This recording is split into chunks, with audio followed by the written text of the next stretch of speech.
Yo, what's up? I was waiting. Hello, everyone. Replay reviewers and live people. Live people. Chat still on Twitch. It's wherever you want it to be, but yeah, I'm still doing it on Twitch. I might only do it for a couple more days and then let it breathe. But I don't know, because it seems like some of you guys don't even really care about migrating to the other. So we'll have to see. I have to look at my analytics and see what's going on. But hello, everyone. You guys are doing well. It was fun playing and chatting with you guys, those that were in the Discord and just kind of hanging out. It was pretty fun. It's pretty fun. I actually like doing that more than streaming. Ain't that crazy? Maybe because I have you guys in my ear just talking, just having your own conversations. Let me pull up the replay review. Okay. As always, if you guys are new, Saturdays are our replay review days. We try to get through a decent chunk of replay reviews. If you guys want to put your replays in, there is a link in the description below. Let me check the description, because y'all know sometimes the Discord be messing up because Lauren don't fix links. Okay, it's fine. And then the link should be good on Twitch if you guys are watching on Twitch too. If you guys are new. But yeah, we do them every Saturday. And yeah, put them in that free replay review channel and we will do them. If you're a member, you can choose to have your replay done in the middle of the week in a video format, or you could continue to have it live like this. Really up to you guys. I know some of you guys prefer the video, some of you guys prefer the live. So really up to you guys what you guys want. We try to go through a format of like tank DPS support. But sometimes there's multiple of tank or multiple DPS or support, so we can't really do that. But I do try to space it out like that. But hello, you here. Good to see you. How you doing? Armageddon. Hello. I already said hello to you though, but hello again. Lauren, hello. Amber, what's good? Hanging out with friends is nice. Yeah, it was a pretty good time. Aside from when y'all trying to clown me for feeding. Adolfo, what's up? It's because you weren't getting him out of timing. Right? How long have I been stuck? If you were a good mod, I wouldn't be stuck for this long. We've been stuck for like a week? Imagine. LFC, what's up?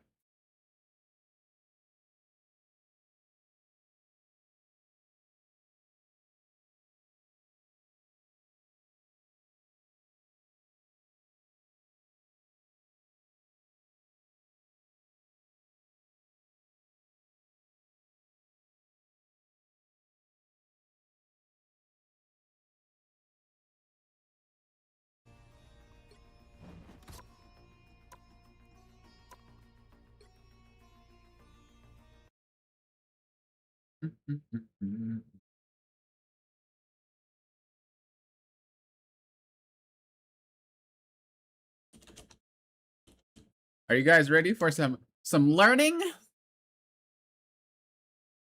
Are you guys ready for some learning?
Sorry, I'm setting up something.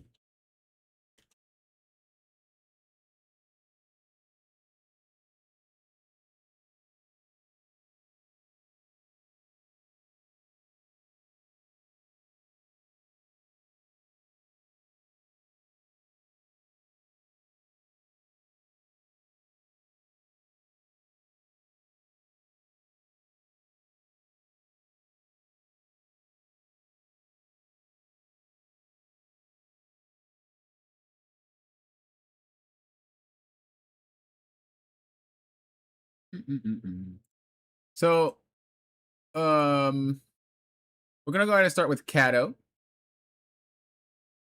because Kato been begging for these freaking replays. He's like, "You never do mine." I'm like, "Bro, did you not like what you had to agree to for Jules? For Jules, it only works if you do vertical streams. But I don't do vertical streams. It's the same thing with it's the same thing with super stickers. And I don't do verticals. Should I do verticals? I know there's a setting to make it vertical when I stream, but I don't know if that counts as vertical, whereas they actually expect you to use a phone or something like that to do the vertical, like an actual mobile stream. So, yeah, I wouldn't be able to accept it.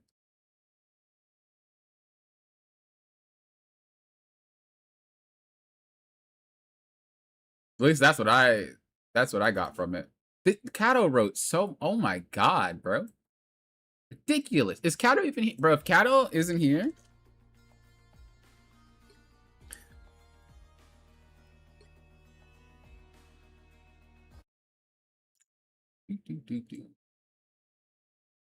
do you remember if you were giving jewels to people that weren't in vertical format?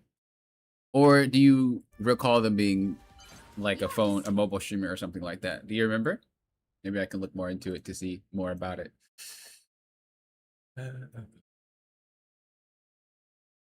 Dev, what's up? Twitch chat is up. Yep.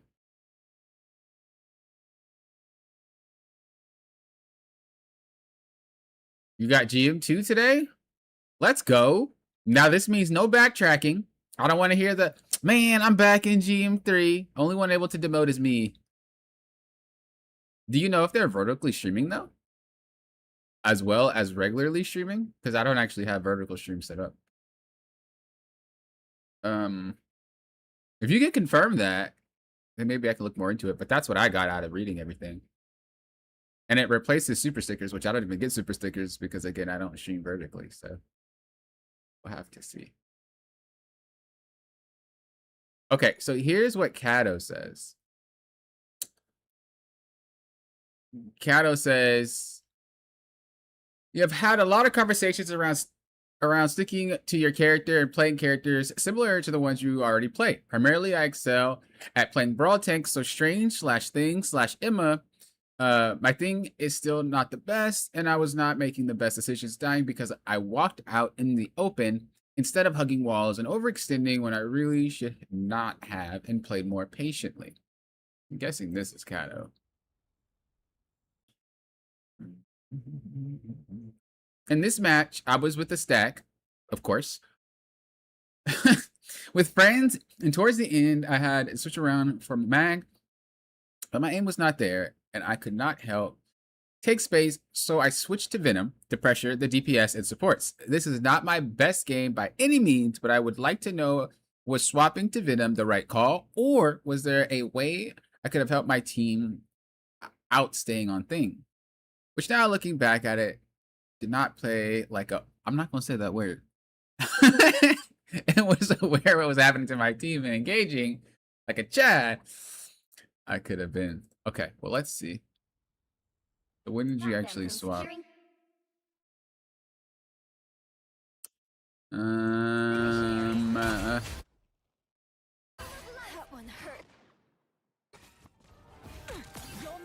Okay, so we swapped in second half. So yeah, as Kato says, I'm not really a big fan of swapping. I don't really think swapping does anything but makes you a worse player. And I want to have like a big asterisk to that because it's not always true. What's up, Diluted? It's not always true, but for the most part, to some degree, it's pretty true. I guess the thing is swapping for intent. If you were to swap for intent, like, okay, I'm swapping to this because I know we need XYZ, or because I know that this character does this job better, that's different than saying, well, my character's not working, I'm going to just try to swap to whatever I feel could work. When you start doing that, you just play worse because you're not really expanding your knowledge on the game.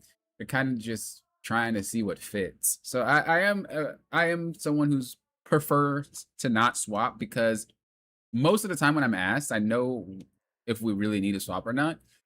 Now, if you know something's not working, and I'm gonna give an example, like there's times where I'm playing into a Wolverine, a Thing, like a Bucky, you know, and I'm playing like Cap. I'm not gonna do that. Like, if it doesn't work and I get caught repeatedly, there's no point. Same thing if I play White Fox or if I play Blade, or like, I do swap when I need to, but it is very rare because I know the difference between I need to swap versus I'm just playing like garbage. So that's why I don't necessarily like the little swap things. So let's see. You did say you overextended a lot when you were playing the Thing. I don't think you had to even run back. I think what you did was fine. When you guys decide to push and you're playing tank, you got to make sure that where you're pushing actually makes sense. So like, look. Before you move as tank, every tank player, really, before you move as any role, to be fair, but like tanks is more important for obvious reasons, you have to check a few things, okay? The few things are going to have to be...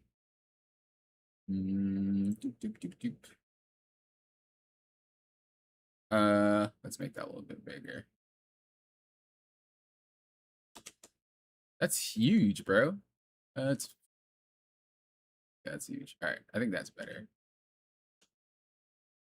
That's still pretty freaking massive. Maybe it's massive to me and not to you guys, but that looks huge.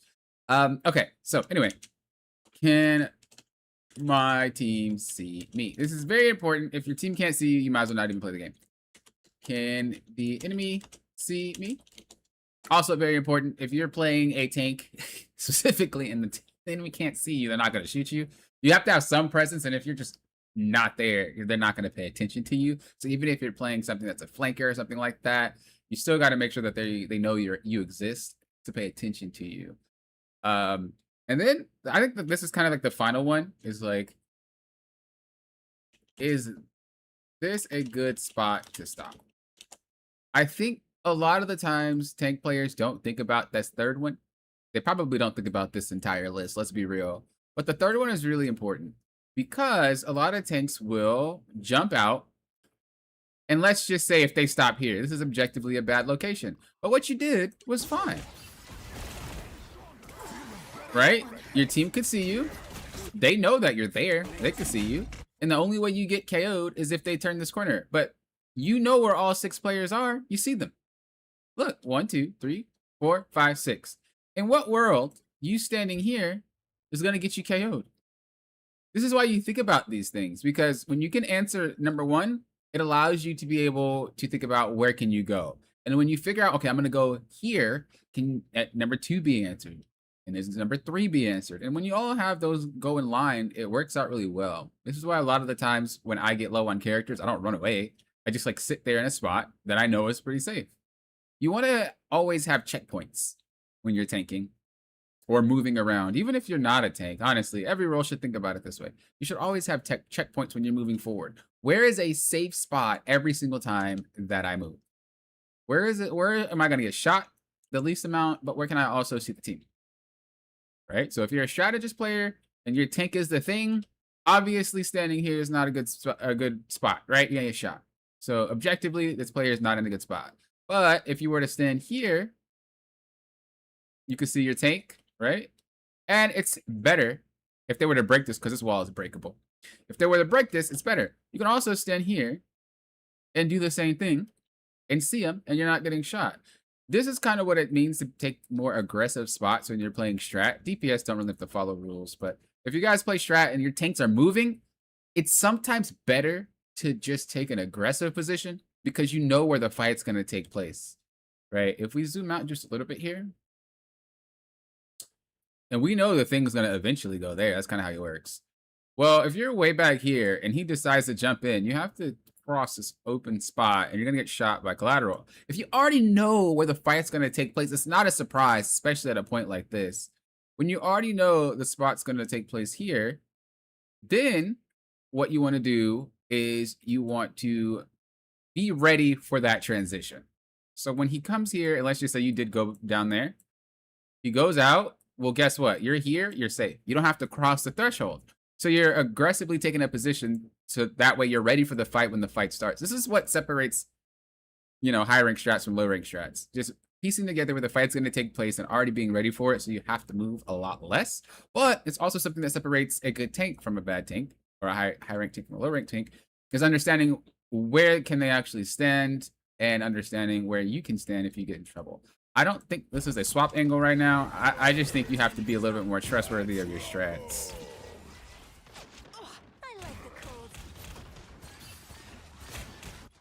Like, again, you got to realize, you got to let them move first. You can't. So when we talk about those checkpoints, it's important to remember that you can't just walk. You have to stop because it allows them to move with you. I don't really know how to okay, we could probably explain this like this. Maybe everybody has maybe heard of XCOM or games. Games where you control all the characters, right? So let's just say you pick one character and it goes there and it's in cover, right? Or even like Mario Rabbids for the Switch or whatever, right? Okay, and now you control another player and if that character goes there. Okay, and you control another player and then that character goes there. Okay, like that's how it kind of is this tank if you think about it. And you have to say, well, I moved here. I need to give my team their turn to then move too. If you don't do that, they're going to have to move a lot further. Imagine you're playing tank and all you did was this. You won't make it. So why are you telling your teammates to do the same exact thing? You have to give them time to rotate. That's what rotations are. You have to give them time to rotate to a position, and then you move, and then you go, oh, you guys good? Okay. And then you move, and then they follow, and that's how you play tank. You don't ever really want to just like straight out force it. You're going to take an L. They should get shot. I mean, you move so fast. This guy's up here chilling, and you're trying to push. You see kind of how you end up in a position like this when this doesn't happen if you just gave it a little bit of time.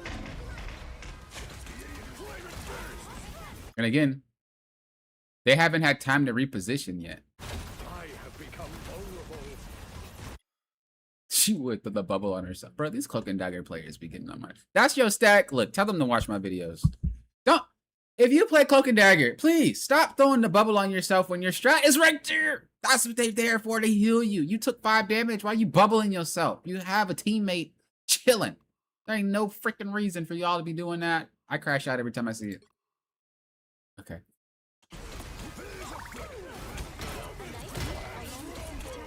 Like, it makes no sense because your tanks are fighting without heals. Bro, that diving Widow going crazy. You guys should win this, but they have an ult coming up. Well, I don't think they're going to be able to get it. It's fine. Still not a swap angle.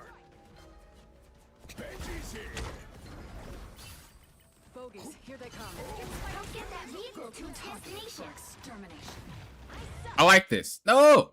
Okay. No. What you're doing was great. This is what you're doing.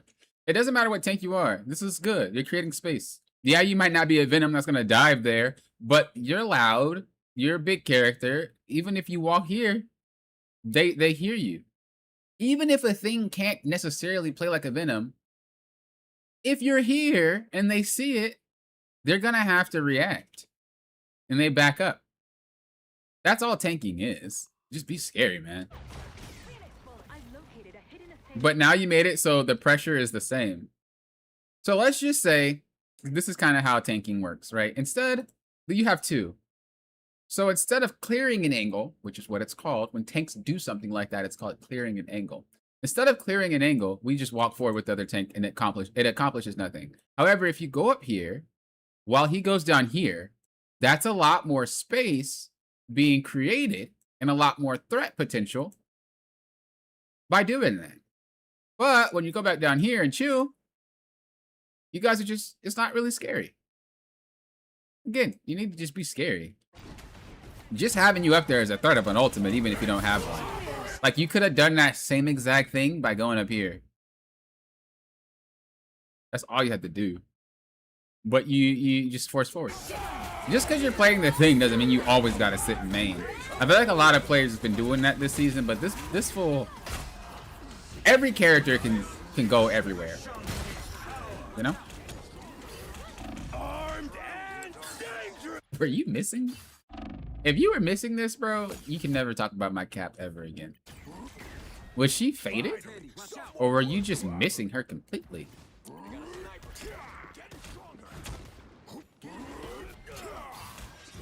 Don't play this character no more. Bruh, if you are missing hits with this character, he's not it. I can understand. Oh my God! Bro, she's Floyd Mayweathering you. Jesus Christ. And then you just got sat on. That's crazy. Oh my God, Kato. What was... All thing players just rolled in their grave, bro. These strats are juking me. So this is what happens when you continue to go down main. Go up top. It makes them scared. It pushes them back. You're creating space. You're relieving pressure. You don't just keep going. This is why you feel like Venom is a better choice. Because Venom skips all the steps of preparing for the fight. Venom just swings in and job done. But characters that can't swing in, you have to go through all the steps. Oh, I have to go up here. I have to get ready to be set. I have to go maybe here. Maybe I have to do this. It's boring. It's a lot of work. And you can just play a diver and just dive and skip all those steps.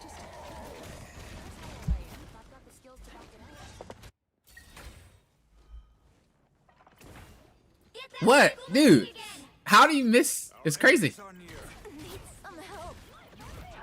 I still don't think it was a swap angle. I don't think it was a swap angle. You're still doing the same exact thing you were doing on Thing, except you're doing it at range. You need to use the map. I tell you guys this a lot, actually. DPS players are very good at it for obvious reasons. But if you're a strat or a tank, it doesn't matter. Use the map. There's way too much of this game for everybody to always stand in main. I didn't mean to rhyme, but you know, that was kind of fire. This is unnecessary. This is what you're playing in, and you got all of this to play. You got all of that over there to play. You could go up there if you want. You got so much to do, yet we just sit main. And honestly, I can't even blame you, because I think that's what's working nowadays. It's just constantly having players sit main. But I think with the release of the hood, that's going to change quite a bit. Because that fool can get places.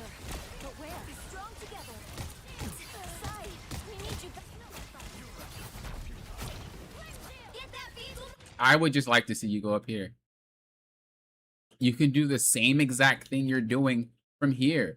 Then he's going to have to back up. Then you go here. Bow, bow, bow, bow. What they're going to do is they're going to back up, or you're going to push him this way. Well, if Strange is pushing him back, you're pushing them into that. They're just stuck in this death box.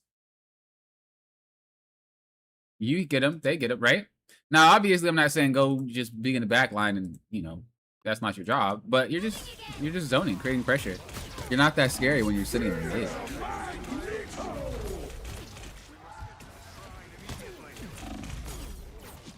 And they have a lot of focus as well.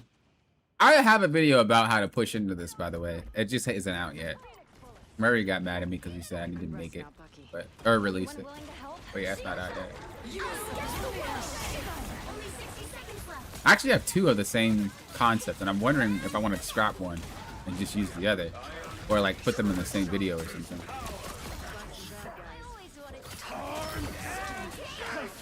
So, as you see, it's not a swap angle. What's happening is that you picked a character that alleviates one of your weaknesses as a player, and it worked out.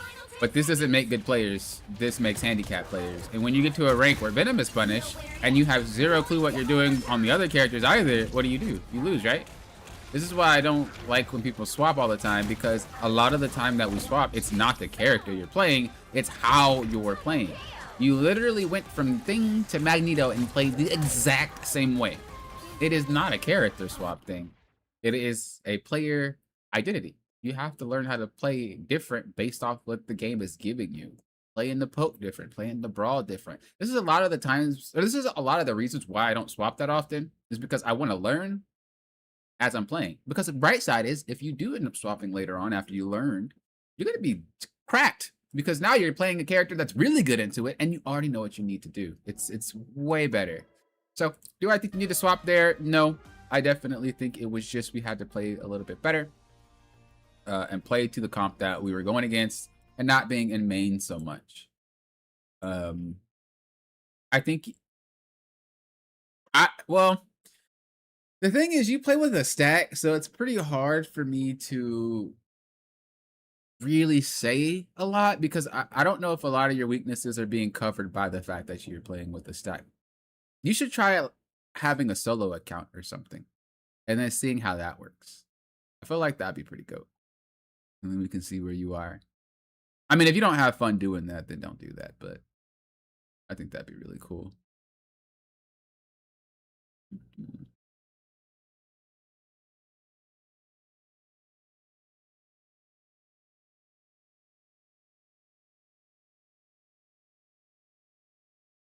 Okay.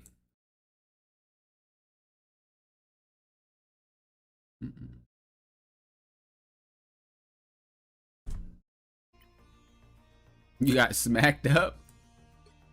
Hey, we all have bad games. All right. Next is Bebs. This is my performance level when I'm tilting. You sent me a tilted replay? I would like to know what I'm subconsciously doing that's detrimental to my gameplay while being tilted. And what can I do to be more aware? Thanks, Poppin. Well.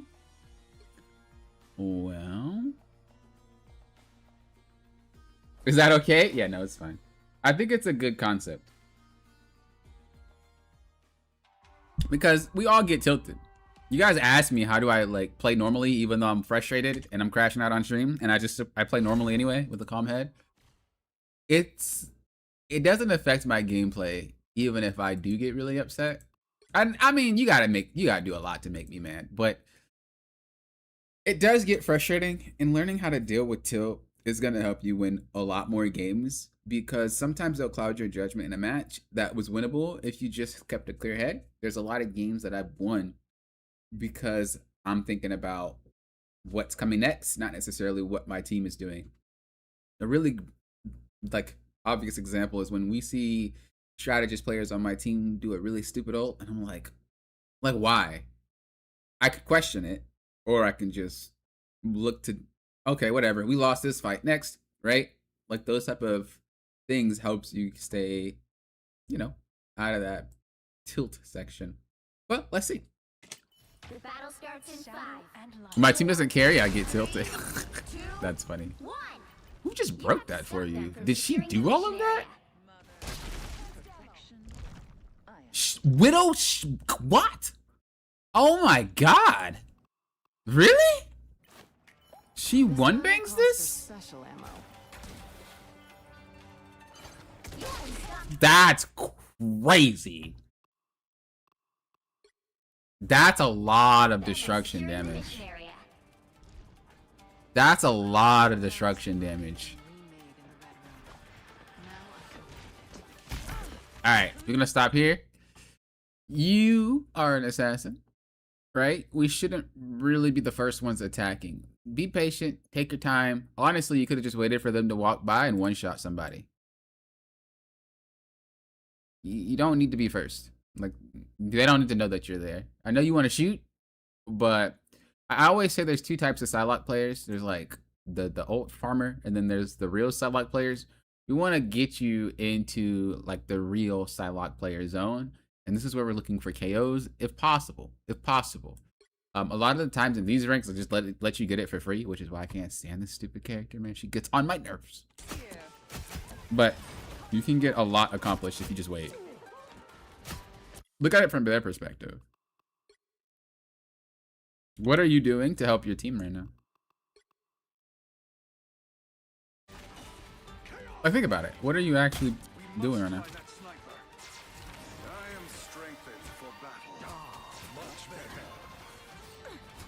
You're just distracting, right? You're like, oh, here I am.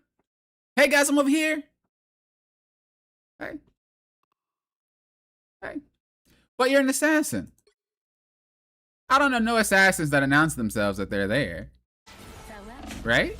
Look how much you had to burn for doing that. When you were in a really good spot, by the way. You were in a really amazing spot, but you just shot from it instead of waiting. You just shot from it. Be more patient with this hero. You can get a lot accomplished. You can get a lot accomplished. So, when you're playing her, get into a position, sit for a second, think about how you want to play it out, then play it out. Don't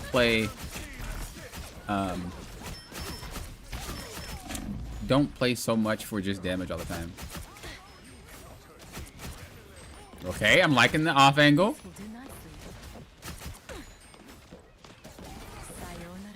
No. Wait, what do we leave for? This is good. You're causing pressure. Even if you don't get any KOs here, and let's just say you just sat here for a second, maybe you got hit by one more. This is why it's important to know how much damage you guys can take. This is why it's important for you guys to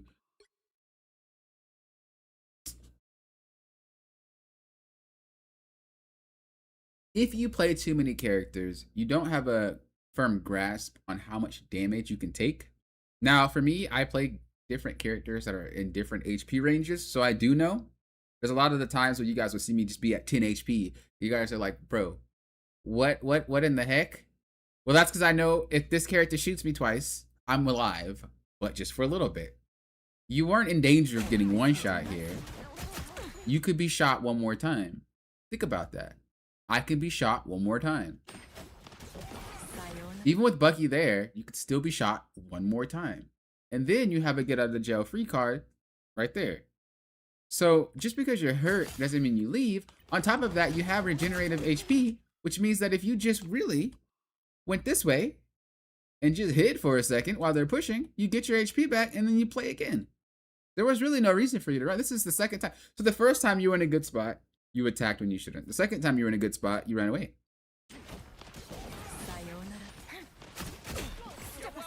You see? You got hit again and you didn't even get close to getting KO'd. I mean, granted, she didn't hit you like dead on. But that's what I'm talking about. It's just knowing how much damage you can beat. Us against the world.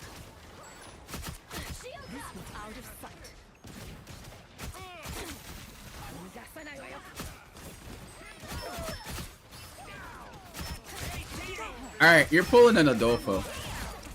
You're basically pulling an Adolfo. Adolfo did this too.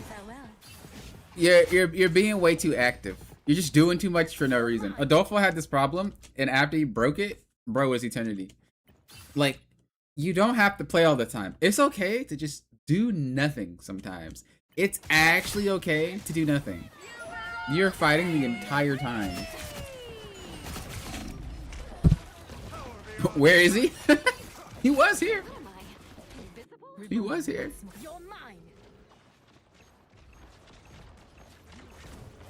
Yeah, it's just you're being too active. That's all it is.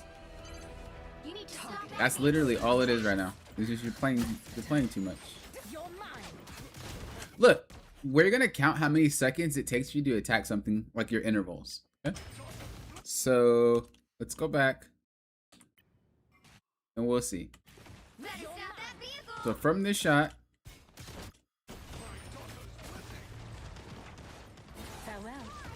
so it took you 3 seconds to re-engage. Now you're gonna ult, which I understand, but your team's not even really ready for it.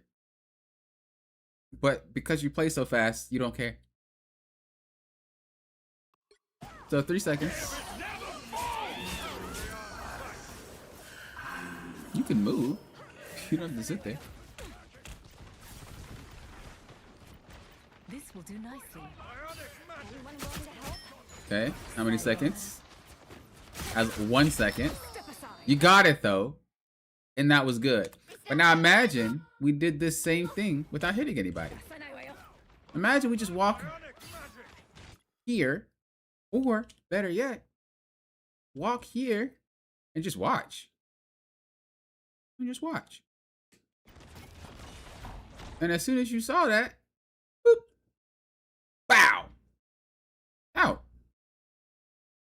That's all it is. You just gotta wait. You could do this repeatedly. You're in a rank where they stagger, which is why I don't like her. Her and Spider-Man and Black Panther, like all these characters that are staggering teammates, they're very annoying to deal with. But that's your advantage. But you like to fight. You could just wait for it. Now, if their team comp is very good at getting you, then, you know, play main a little bit more. But they're not really watching you like that.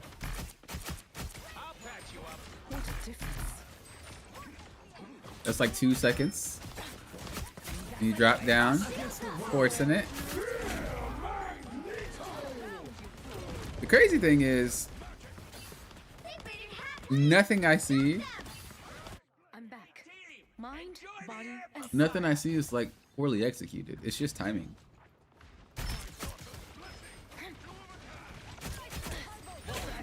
Even here, even here, even here, even here. Look, just don't. You just don't. That's all you had to do. Was just go here. You didn't even have to hit anybody. Just whoop. Hello. One shot. One shot. Out.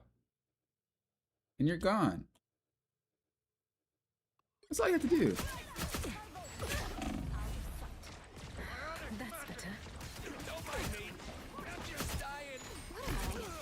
You do want to use your team up more often, but I don't know if you're learning if you're learning her,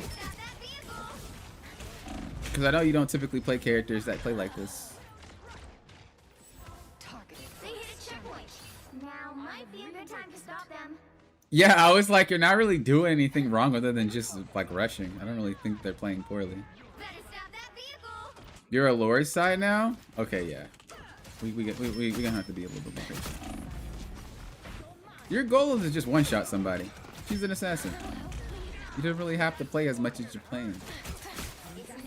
Unless you're in a position where, again, you don't have a way to assassinate or they are really good at playing to you.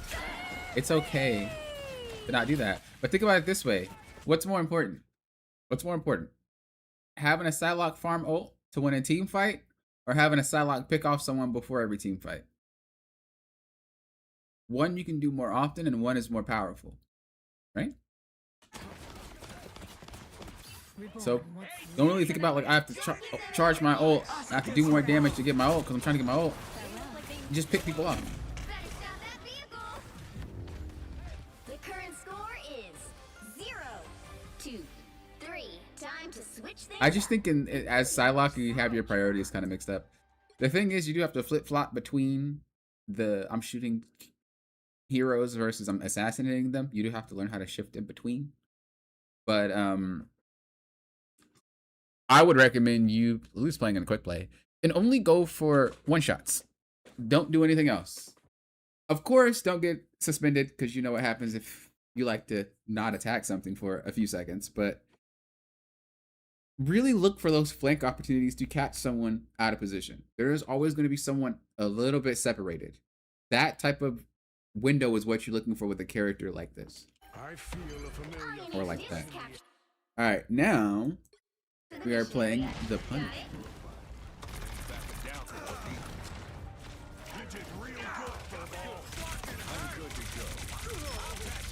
Woo! Woo! Got that hack aim.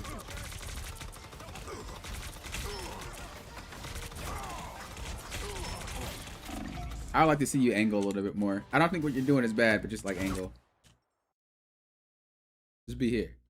That way you don't get collateral. Just stop getting collateral. That's all. What you're pushing is fine. Just like don't be there. Be a little bit further away from the person pushing. And you're chilling. You don't ever get low here if you just were over a little bit. But look, you can do the same thing from here. You can also just reposition, right? You can come in here. Well, it's gonna take a lot of time, but you also have a zip line, which you can use to get up there as well. And again, you're off angling, but you're playing in main. We did talk about this though. It's just unnecessary damage being taken. I think the theory is like, well, if I'm in main and I get hurt, my teammates can heal me, which is fair. They can. And there's a downside to that, is that I could get picked off, or I am not exerting as much pressure that I could be exerting. Again, time and place for everything, right? Sometimes you want to be in an off angle, and sometimes you want to be in main to help push and force things through. But look where the tanks are playing, right? They're going over into cover, and he's over there. So it just only makes sense that if you play like this, you can shoot him, and if he moves, you end up shooting the Moon Knight. And on top of that, you can shoot the Ankh as well if he throws one.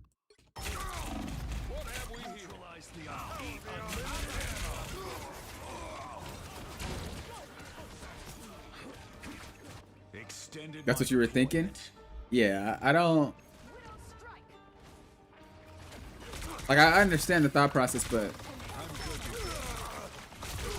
Okay, so this is kind of like a prime example where it's okay to shoot choke. Because look, we're trying to get through something, right? We're trying to get through. So it's okay if you want to peek yourself out a little bit to push them back. That is fine. That's how poke works.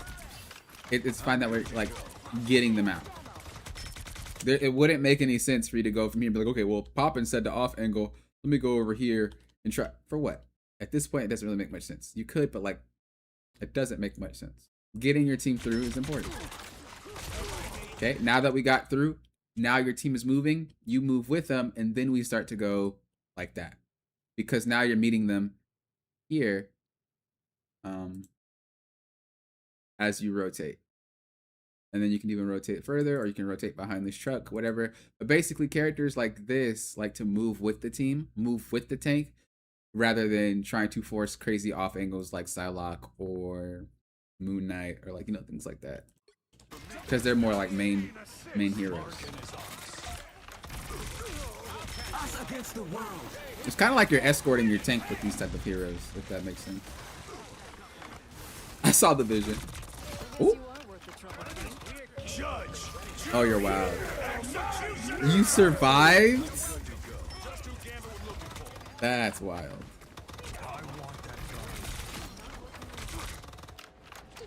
This is my favorite skin of his. I love the way it sounds. I also like the look. I'm a big fan of like Ghost of Tsushima and like Rise of Ronin. Like, I like those type of things. Or like Neo. Like, I like that aesthetic of like samurais and stuff. Or like those Japan battles. Wars.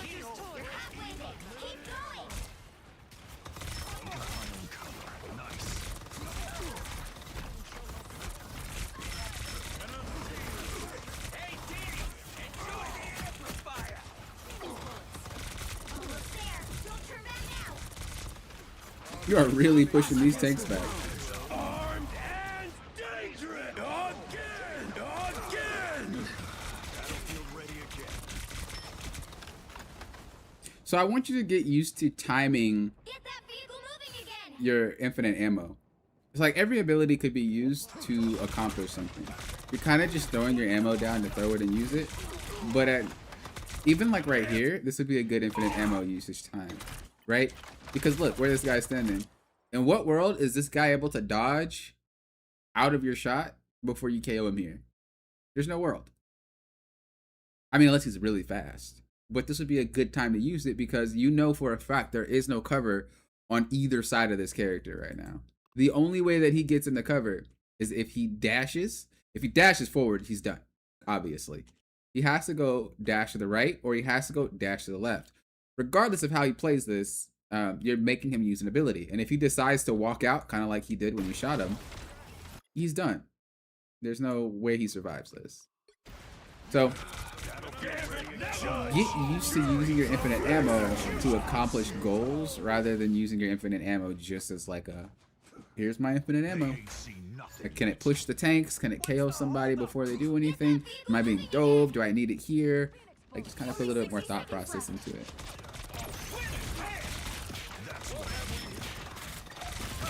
Even right here, yeah, I was gonna say, wouldn't infinite ammo on Gambit ult be good?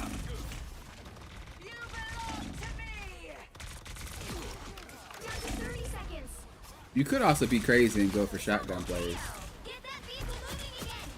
I don't usually do that when I play them. I feel like those Punisher players are mental, but it works 10 seconds. if you time it right, at least. Nowhere yet. You cooking? Us against the world. Also, don't be afraid to use your turret. I don't think he's used it once. Now that I think about it, it's a good pushing tool as well. Because they can't hold that position. It's really hard to hold into a Punisher turret. You can even put the turret on top of the vehicle and just use it like that. Double KO. Like, that thing is broken. I hate that turret.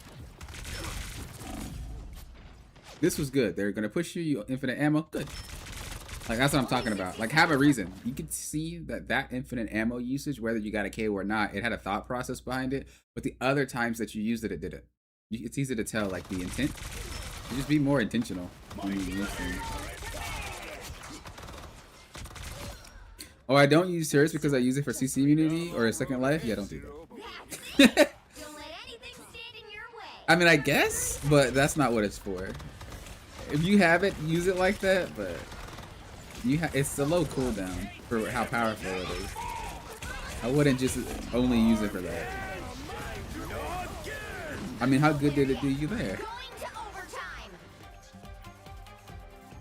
But if we had the turret on the vehicle, maybe that played a little bit differently. You know? Score, 2, Maybe it 2, played a little bit 3. differently. Another epic victory. For the most part, though, it didn't really look like you were tilted. It looked similar to your other gameplay, so that's a good thing. I just think you were a little bit too trigger happy, especially when playing Psylocke. You're very trigger happy. What I'd recommend is just go into the range and then just see. I'm not a Psylocke player, but this is generally how I figure out when I decide to play a character. I like to figure out how much damage they do and how fast they do it. With her, you can just button mash. Let me be honest. Look, her combo is very button mash heavy. It is not as specific as like a Spider-Man combo. But what I usually do is I go for a 250 HP hero. I don't know if Mantis has 250 HP. I usually like pick Rocket, but for her, I wouldn't really pick Rocket. Who's a 250 HP hero? Is Mantis a 250 HP hero? No, I didn't think so. Is there any 250 HP Shrek? Really? I guess it makes sense for him. I didn't think he would be though, but it makes sense. An illusion can be just The thing about Rocket and using Psylocke is like her hitbox is huge. So you just get headshots. And you don't want to replicate headshots because you might not always get them. You know what I mean? So if it were like Spider-Man, it wouldn't matter. But with her specifically, you don't want to just have headshots because you're going to miscalculate a lot. So you got to see how many shots that it takes. So 1, 2, 3. Okay, so 3 shots to the body from up close is going to give me a KO on a 250 HP target. Cool. What about if I do this? Okay. 2 shots with that. All right. So with that in mind, I could do something like boom, boom, boom, boom, boom, boom. Triple KO. Okay. over. So if I go boom, boom, boom, boom, That's 3. and then you get faster and faster and faster. And now it's just off the cuff. I don't even know if that's like efficient. Like I said, I don't really put a lot of hours into her, but that's how I go about learning specifics about characters, because for the most part, I don't teach those things just because I don't feel it matters. If you can do that, cool. But if you don't know how to do it and when to do it and what angles to take, I mean, what use is it, right? But when I play a character, these are the things that I learn. There's no reason to not learn these things because it is important. And then what I would do is I would then pick a 275 HP target, because that's more or less what you're going to be focusing on, is the 250 HP targets or the 275 HP targets. So Luna Snow is a very good one. So there you go. And it's kind of similar, to be honest. It's pretty similar. It is. It's almost identical with the fact that she has more. So you should be able to get a lot of free KOs. So if we were thinking about That's 3. that squirrel girl that was just walking by for free and you saw it, right? And you did your combo, Step aside. good to go. And then you're out, right? Did that hurt? This is why I can't stand this stupid character, bro. She gets on my last. But yeah, those are like what you want to be thinking about when you play. And you can even go further by having a 300 HP target and things like that, but really, it's not that serious. I think there was one more thing I wanted to touch on, but I forgot what it was. Mind over matter. Oh yeah, it was Punisher. Same thing for him. Think about how many body shots it takes. Good thing I brought extra firepower. 25 body shots, right? Or not 25, I'm sorry. It's 15. So was it 15? Did I miscount? No, it was 15. Okay. So weak. And it's a little bit more from this far away, right? Then we think shotgun. 2 body shots. And this is not counting your headshots, right? So 2 body shots. Still 2 headshots. Another bump in the road. Need some Oh, wrong button. firepower. This is always important to know, because if this happens to replicate itself in a real match, you know for sure that you should be able to get some of these KOs So weak. without a doubt. So I would recommend getting your damage down packed, right? Bogeys incoming. And then I would recommend, I don't usually use the practice range down there for characters moving around. You can, but I just play real matches. But you can do that. I was doing that with the Hood because I was getting used to his flow.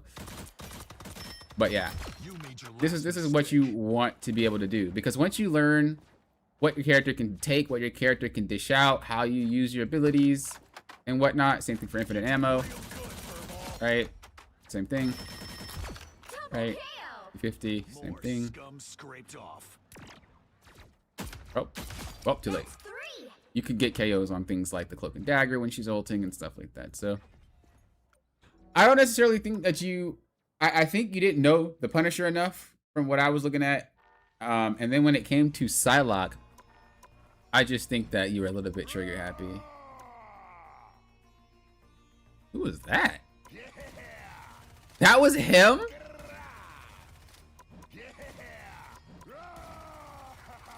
Bruh, relax. It ain't that serious. I was like, that's not how Dino sounds. Like, what?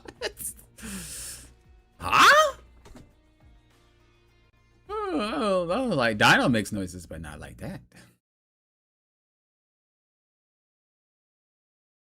Oh yeah, and then obviously like off angle a little bit more. You're so in the middle when you're playing characters like the Punisher, and I get it, but if you can move a little bit so that way you can create more space, because think about it this way: if your tanks are pushing here, right, and they're struggling, or maybe they're not, imagine they control all this space, but just having you moved over here controls this space, because that's where your shots are. So now for free, because you decided to move a little bit and take an off angle, your tanks get a lot more room to play with than if you were to just shoot in the same box over and over and over again. So this is why off angles are important. And again, this is why I said with characters like the Punisher that walking with your tanks is important. So even if you're off angling and they're moving, you're walking with your tanks, so that way you can help them out as well. You don't want to be super far in the back, and you also don't want to be super far in the front, because it doesn't really help out much with characters like that.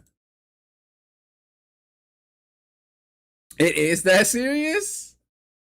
You're the trigger happy part. If I'm locked in and getting decisive KOs, I will win the matches. Yeah, that's all you gotta do. That's all you gotta do. For sure.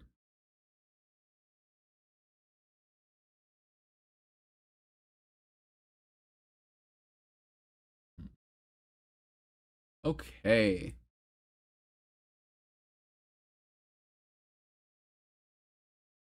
Amber put in 2. I see you. Which one would you want if I did it? Or when I do it?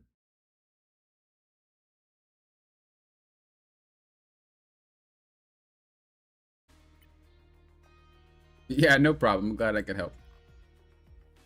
I'm glad I could help. Was this our custom? Oh no, you're just playing with 4th. People, fourth and his members. We were doing so good that the enemy team went 3 tanks plus Mantis and Rocket, and we just toppled over. I was wondering if there was something I could have done to help, or if it was simply a team diff in terms of tank and DPS. Ooh, Shade. Oh, Foreside's not playing tank. Never mind. I was gonna say Shade. Shade.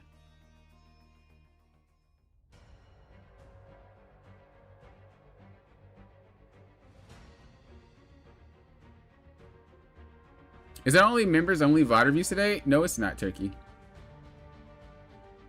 I'm scrolling up a little bit. Did I say hello to you, Diluted? If I didn't, hello?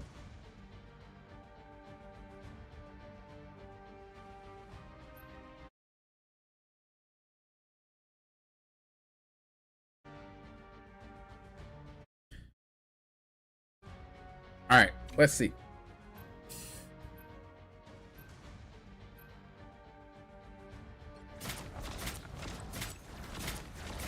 No, this one isn't Amber's. This is someone else's.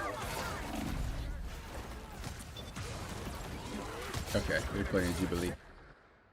All right. The light. Sure. I'm giving it to my All you need to do is capture the mission area. Got it? Yeah, I remember this place. I bet they remember me too. All right.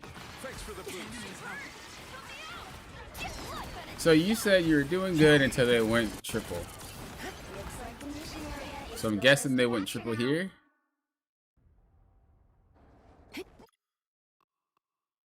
Yep. God, this team is a whole bunch of just beef, bro. Mag, Strange, Mr. Fantastic, and the Thing. That's...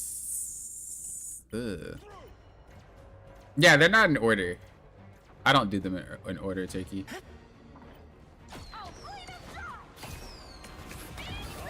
And then if you're a member, you get yours before as well. I mean, I still mix in the people who aren't members, but I don't ever do them in order. I try to go from tank DPS strat until we don't have any and we have to double up. So we did tank, we did DPS, now we're on strat.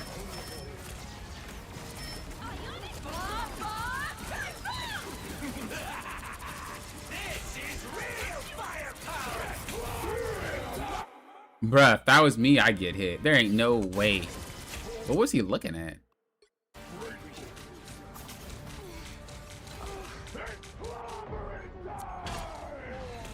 He was only gonna ult 2 people instead of just turning it to the left a little bit? That's crazy. I need those thing players in my games, bro.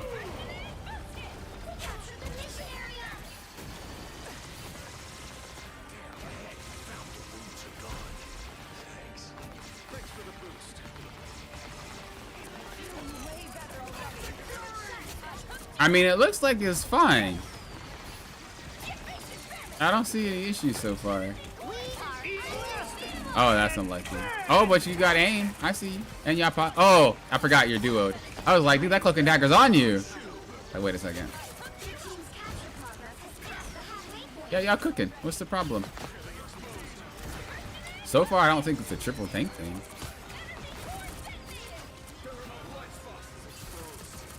Okay, I will say this is super sketch, and try not to do this. When you do stuff like this, what you're doing is not only being susceptible to damage should you get shot by something stray, but also if the team fight needs you for 2 seconds and you're over here for 2 seconds, and then after you're done, you're back, but we needed you for those 2 seconds, you lost the fight. So finish the fight even if people retreat. It's way better that you do so. Look, even if you looked right here, if you didn't do that and you played to where you were, you shoot her. Like if you continue to play here in his pocket, you see Mantis, you shoot Mantis, you guys end up collapsing, we KO him, and you win the fight. You're not an ambulance. I always tell you guys that when you play strats. You're not an ambulance. Win the fight. Win the fight. He knows where to find you. He knows where to find you. Win the fight.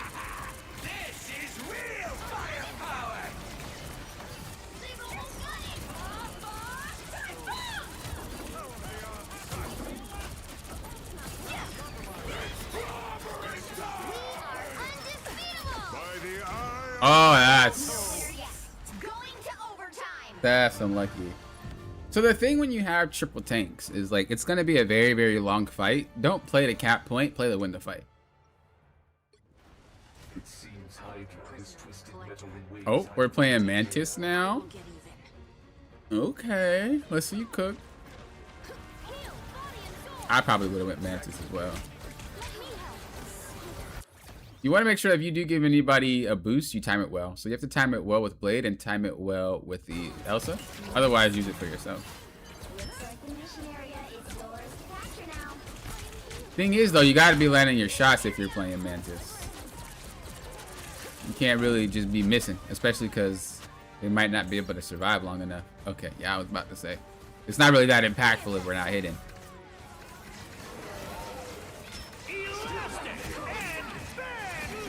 Nice. This is real firepower. Okay. You don't need to ult. Capture progress has passed the halfway point. I think you guys can still win without ulting. I like that you didn't ult. This is good. That's what I'm talking about. This is good.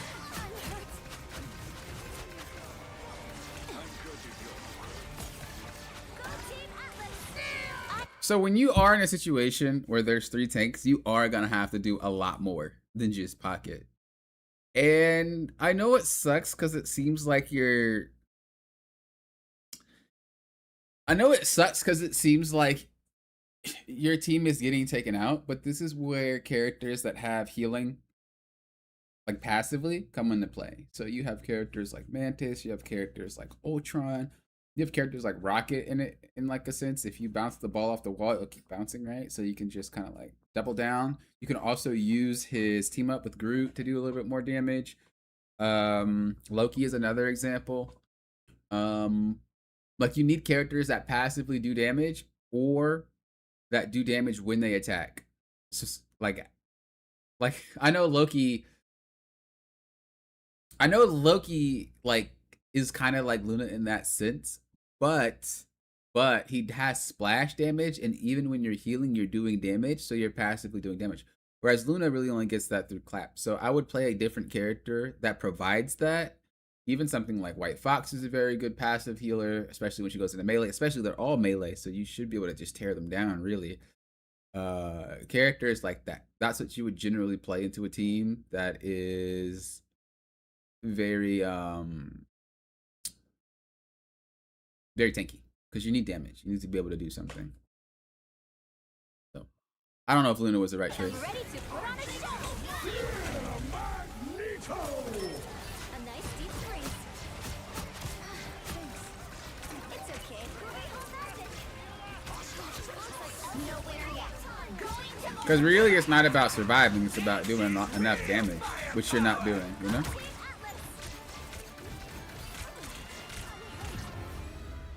And that goes for both of you guys. Like, I don't know who, if Fourth was doing it, but like, he should be going in cloak mode. He shouldn't be healing like that. Like, we need more damage numbers, and we're just not getting it. Like, how much damage do we have overall as strats? So you have 13, but he has 6. So yeah, we need more damage from both of you guys. And then you guys will be fine. That's the only downside about going in beef. It's like everybody needs to do damage. I don't think you need to have 3 DPS. I just think you need to have strats doing damage. That's all. You guys have damage. There's a lot of damage in this game. So I don't think the 3 strats was the issue, or the 3 tanks was the issue. I just think we could have picked characters that better benefit, because if they have 3 tanks, they have less damage. If they have less damage, characters like Mantis and characters like Ultron, like these characters get value because like there's not ain't doing that much damage as real DPS would do. So, but I definitely think two tanks are necessary.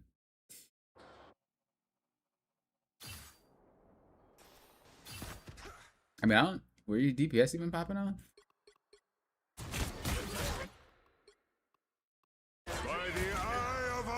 Nowhere yet. Going to That was overtime. a bad spot to go in. LFC with the sub? Bro, you did that 23 freaking minutes ago, and I didn't see it. Thank you, LFC. I was wondering, because I was like, did you become a member of the channel too? You don't have like I gave you the role. You didn't have the role. Where? Okay. And Frost, thank you for the follow as well. I appreciate it.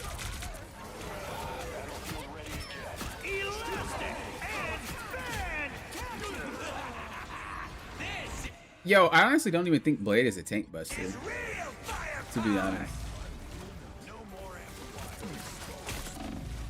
Like, he don't really do a lot of damage. Iron Fist would have been it though. Like, whoa. Woo, that was a saucy block. Yeah, bro, really ain't accomplishing much. Okay. But yeah, I would just think that we would need to swap to a character that did more damage. And then, of course, fourth needs to be cloak mode. You gotta talk to you, fourth. But of all the people to be cloak mode, I would assume you would be cloak mode. I just know that's the option just because I run into triple tank sometimes. And yeah, I just go like Ultron or Loki or just something that does damage while also healing at the same time. Okay.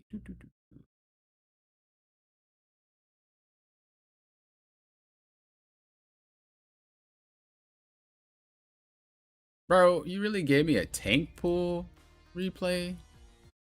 That's trolling. Nobody trying to do a tank pool replay. Okay. They said, I don't know, dog. I just want some notes on what I could do better in this game. I was going against a Smurf duo on DPS. I guess I just didn't understand what was going well round 2 and what went wrong in round 3. Identifying my win cons recently has been an issue because I feel like if I'm not directly contesting the front line, the enemy DPS gets free reign. How do I know the windows where I can just do my own thing? That's actually a really good question. Danny, what's up? Crethian, what's up?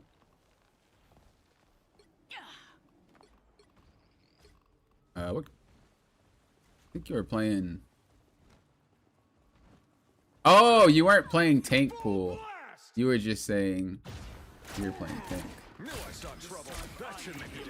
Oh no, you were playing tank pool. Okay, I was like, what? This character, bro. So this character really is just kind of play like Magneto with mobility. If you can pop some people that are out of position, pop them. If you can't, then just shoot the front line. It's pretty much similar.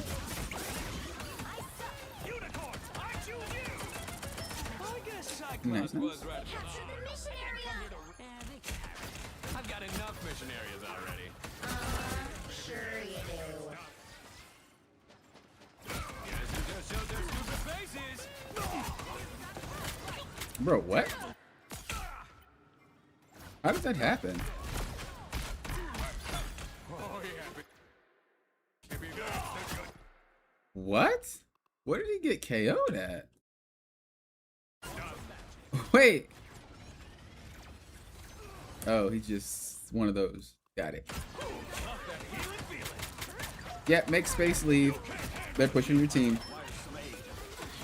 I think this fight's pretty much lost, though.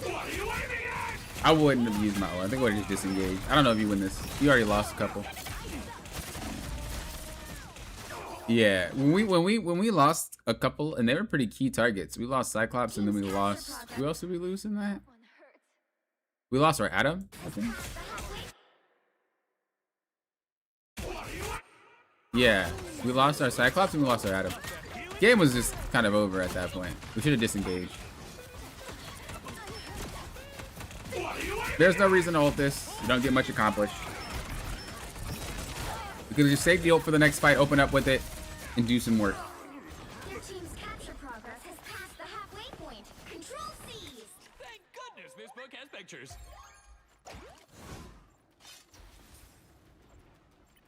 There they are. Let's up. I would like to see you again. He's kind of like mad with mobility.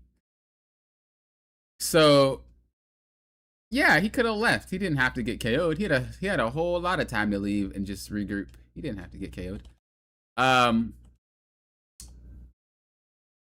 of similar again with mobility. Just kind of come up here, right? Like, make some pressure with your shots.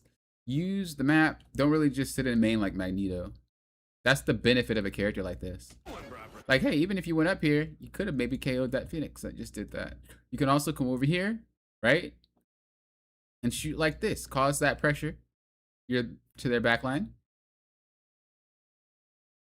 Maybe they run away. Maybe they get scared. Who knows? But it opens them up. Again, mobile Magneto. You do a lot. You don't have to sit main. Especially as a character like this. Bro just open. Bro ulted and nobody was even KO'd. That's crazy.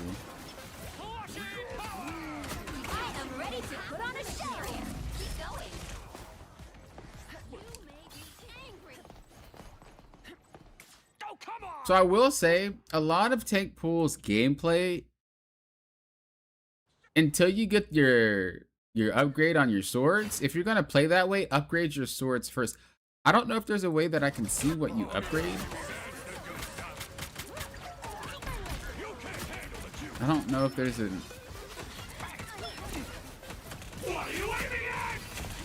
Is there a way that I can tell what you upgraded? It wasn't your swords, clearly. So you must have upgraded Deadpool in your area? Or your bubble, maybe? But I would definitely upgrade the swords if you're gonna play like that. Because you're not gonna survive if you can't bounce. So either you either upgrade your swords if you want to play like that, or you upgrade your pistols if you want to play more main. You're kind of... You haven't upgraded either or. Oh, you upgraded your pistols? Or do they just look like that?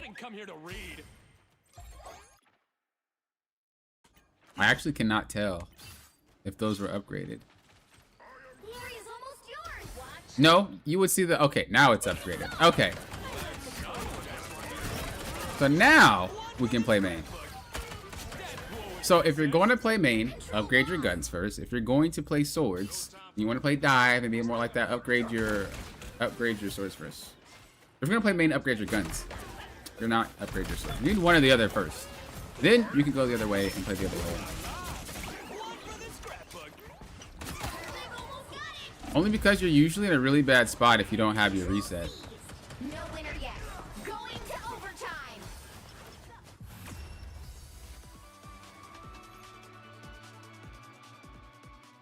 And then to your question on going in, you have to understand when the fight's happening. Unfortunately, you have a very kind of like poke heavy team on this side. And your team's pretty poke heavy. The only real engagement you have is based off of her.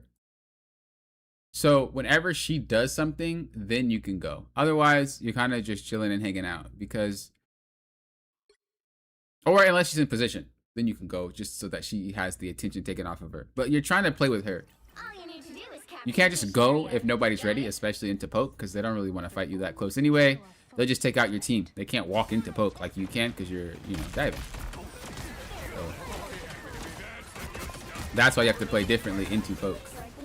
It looks like Hella is taking your team out though. So we gotta look to mark that freaking Hella.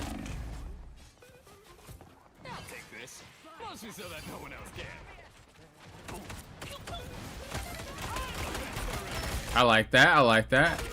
Huge. Now I'd look for that Hella. Oh, W involved. W involved. Ooh, cooking. All right, take off angle and just look to deal with that Hella. So you can either do it from here and just chill out until you see the Hella and start marking her. You can do it from here if you really want to, but this is kind of sketch. You can do it from here. But basically, if you press tab, Hella is the reason they're winning the game. So deal with Hella and you win the game. Thank goodness this book has pictures. Like whenever you see her, mark her. I am ready to put on a show.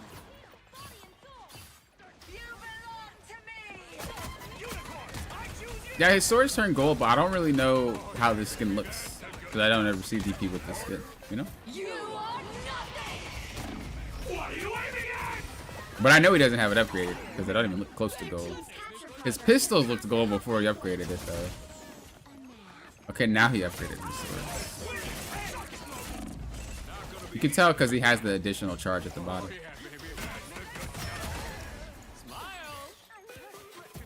And then you can also tell he has upgraded pistols because of the bird or the poop. But his swords aren't gold and he upgraded it, I think. Or the replay just glitches. Nowhere yet. I'm guessing the replay just glitches. Oh no, he didn't upgrade it. Oh wait, he did it. What? Dude, I don't know if it's glitched or not. Maybe he didn't upgrade it. You've captured more than half of the mission area. I think it's glitched. I don't know. I think he just has glitch issues. Love that healing feeling.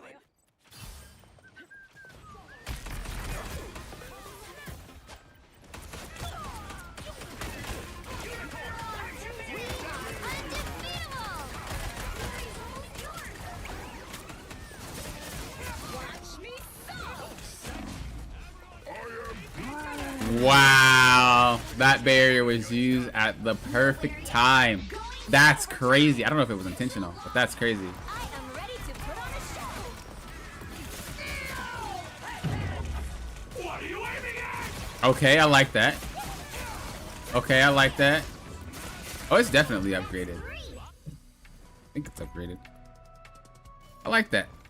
Okay, that was good. Mission area. Again, the reason that you won this round was because Hella wasn't able to play the game how she was playing before. So you have to make it so that that is the case. Oh, they're gold now. Yeah, I think it was just glitched. I think he's just glitching. So make it so that Hella can't play the game. Whenever you see her, mark her, dive her if you can. But if she plays the game for free, your team loses, and we know this.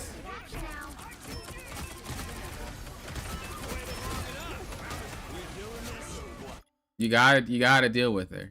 Where is she? Like, you gotta deal with her. She is why you're losing. This is how you identify not only your win con, but their win con. You know, what's getting them to win? It's the fact that she's playing for free.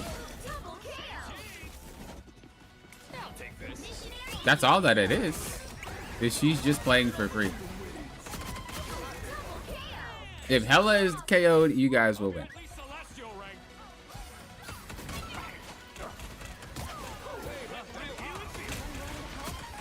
Where's that Hella?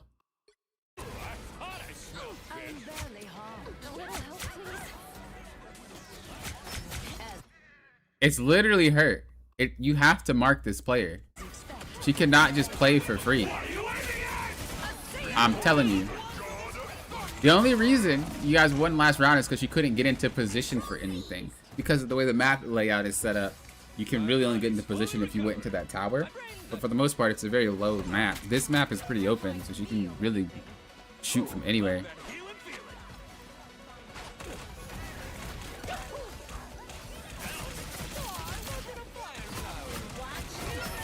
Where is the Hella?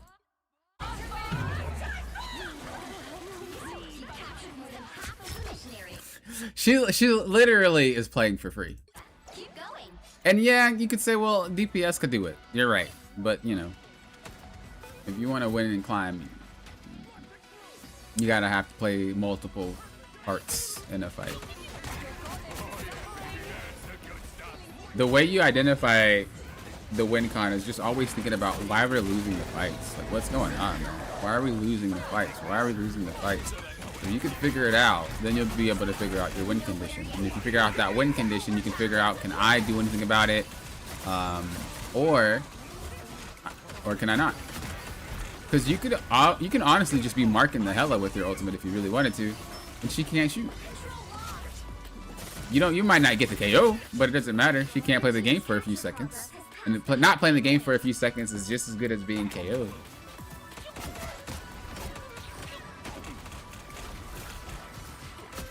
Okay, where's Hella? I mean, look at her. She's just playing for free. That's all it is. She's literally just playing for free. She took that long to take her out? That's crazy. Nowhere yet. Going to overtime. Control seized. Yeah, this one really isn't a timing thing. This one is just more or less just a target priority thing. One player was making this game a lot harder than it needed to be. Well, I guess Thor was too, but really piggybacking off of the Hela. So, yeah. I don't really think you played that bad. I just think if you're gonna play swords, upgrade swords first. If you're not and you're gonna play pistol, upgrade pistol. Then figure out why your team is losing, and the best way to do it is you could just press tab to see like who the MVP is maybe. This could get you though. Some people are like, well, I pressed tab and look at that. Whoa. This is wild.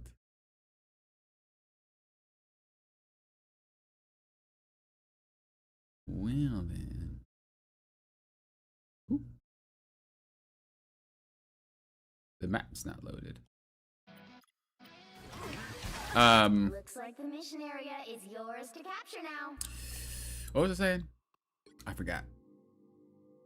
Oh, yeah, you just press this button and some people get confused. They're like, oh, this person is doing well. They're the reason. Like, let's just say Psylocke is why you guys won that round, or they think that that's why you won the round. Oh my God, Psylocke is the problem, blah, blah, blah. But it might not actually be Psylocke. It might be Cyclops getting them low enough for Psylocke to finish them off. Could be Luna getting them low. You know what I mean?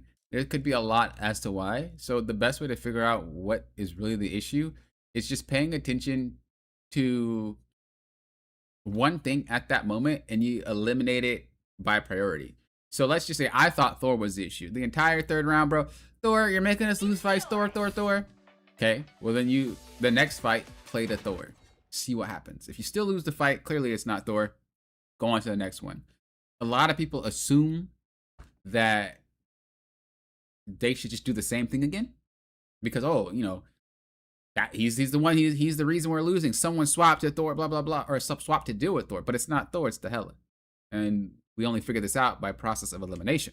So if you guys are ever lost on why you guys are losing team fights, eliminate something each team fight. You have 4 minutes. You have time to figure it out. You know what I mean? That is all that you got to do. But yeah, and for the most part, I don't think it was about how you go in or your timing. It was literally just target priority. She played for free, you know? And when people play for free, they play for free.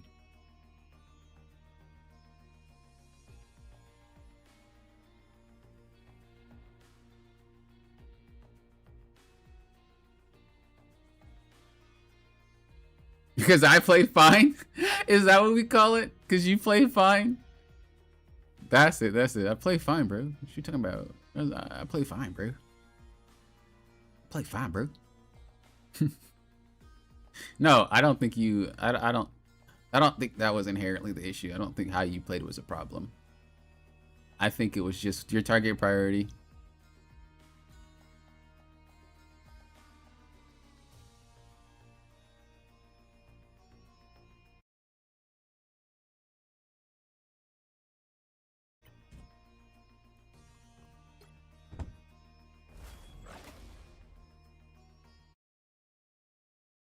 All right, this one says, I deleted the previous submission because it was a bit of a crash out submission.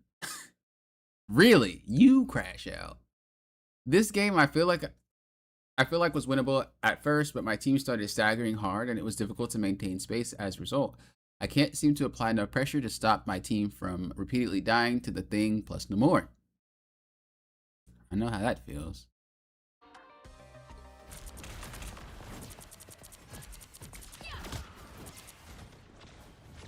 It's hard for me to know when to pivot when I'm executing what I'm envisioning. Fair. Yeah, sometimes you just gotta stop after the team fight and just be like, what is the issue? You know? I'm gonna assume you're Bucky. I don't think you play any of these other characters.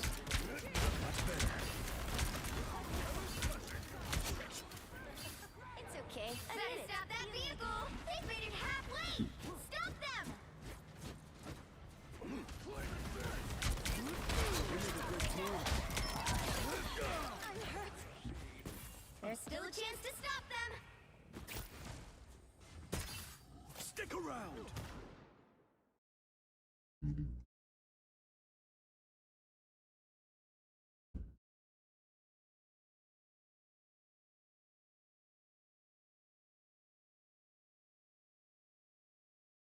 Hold on, I'm checking something.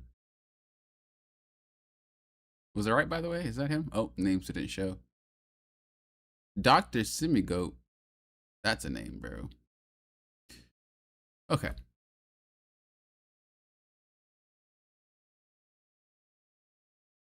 Don't miss Red Lobster's one. Is Red Lobster's a member? Did I miss that?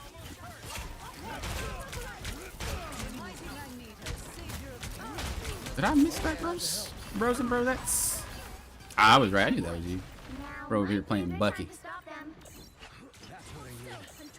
Wait, is this the same skin? Why does it look so different on you? Wait, what? This isn't the same skin. What skin is this? Is this the Leon skin? Wait, maybe he was right. This looks like the other skin that got dropped. What the heck? Wait, that's actually crazy. They basically made the skin twice. It does look like the Thunderbolt skin.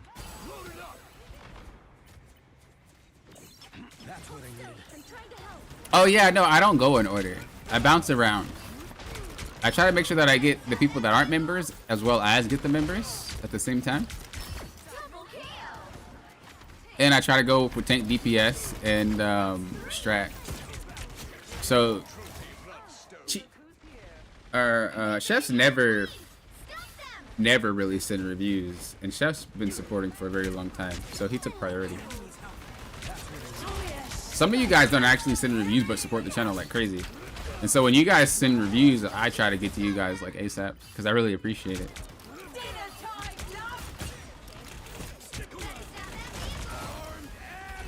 Well, you were saying you're pretty good until they brought out Namor, so we could probably skip. Because you're popping off here. Okay.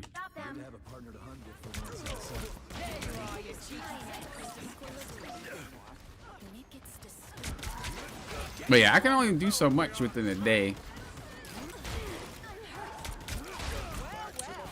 I think for you, Turkey, yours might come next week. Because I think after this one, I'll do one more. And that'll be Amber's. Did you figure out which one you want me to do? Or wanted me to do?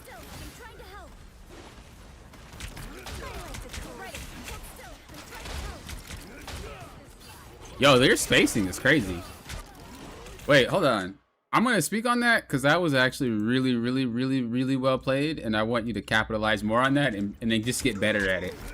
Your understanding of where the fight is pretty huge. Like, that was pretty well played. That was some insane spacing, actually.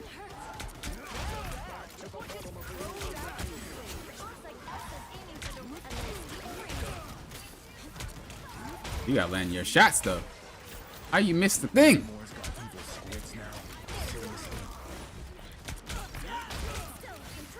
All right, so we lost our team, right? You're backing up. You're not much you can do. You're playing in space. You're backing up. Like, you got to give it all up just so you don't stagger. Like, that was really well played. Oh, that sucks. Why would she try to ult that, though? What was her logic there? Didn't she lose the entire team?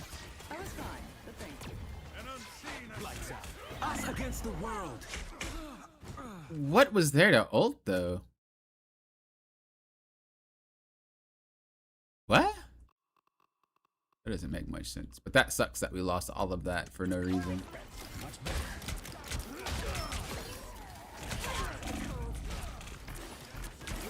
Take your shot, Elsa.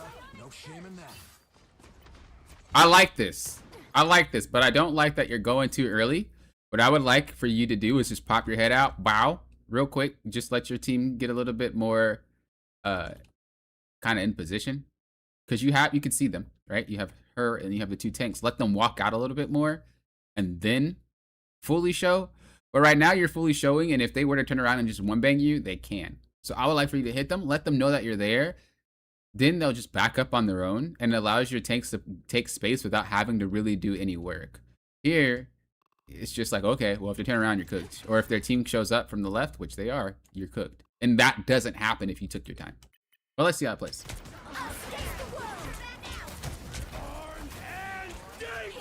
That was really ambitious. You survived? Yeah, nerf this character. Yeah, none of that really happens if you played it how I said. Because if you were more patient, you would be able to see the Hella coming and you just 1v1 the Hella. You know what I mean? Like, you pulled that trigger a little bit too quick. A little bit too quick. It was the right idea, though. It was just played too quick. You gotta still give your team time. I don't really think it's a Namor issue here. Or a thing issue. Did he just, like, sit there, bro? What? Your Punisher is, like, hacks, bro. Like, I don't know how you're dinging headshots repeatedly, dude, but I think you cheating. There is not one time I'm watching your replay and I'm like, oh yeah, it's normal. No, your Punisher is stupid.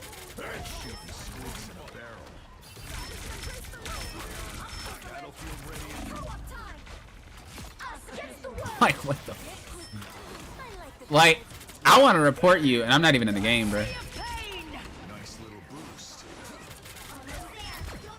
Like, what is this? This is disgusting.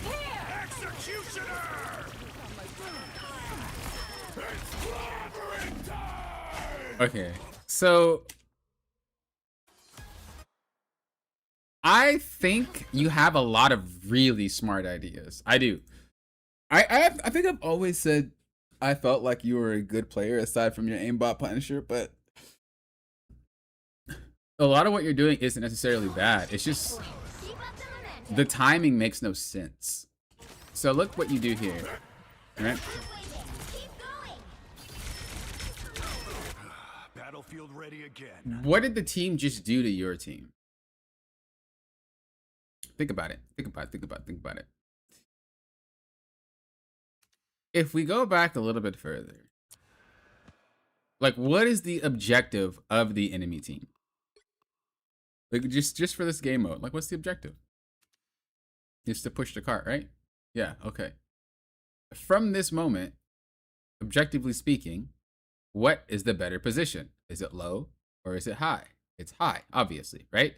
You know this, you play characters that like high ground.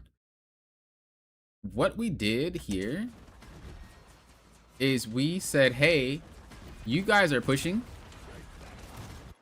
Let me go over here. But like, why? Right? And then we do the same thing. Hey, you guys are pushing. Instead of preventing you guys to push, let me go ahead and wrap myself all the way around and try to do some flanking. It's like, why? They have to push this entire hill, right? Or this ramp to get here. You should already be lasering them. And doing it from this way means they can't straight up push your team. This is just to be a really good off angle for you. You're not even in any danger. You're chilling. Light them up. You have Emma. You have the rest of your team actually forcing this. So, yeah, there was no reason for you to reposition. And doing so, you don't do any damage for a few seconds. And then we go ahead and flank for no reason as well. We could have maybe tried to play this. Honestly, though, I don't even think we should be. This whole none of this should have happened. We should have been already here, and then should that ult happen, we just go back here, and then we regroup with our team, and then we continue to shoot in play space. I think you're a little bit too creative sometimes, when you could be pretty basic, you know?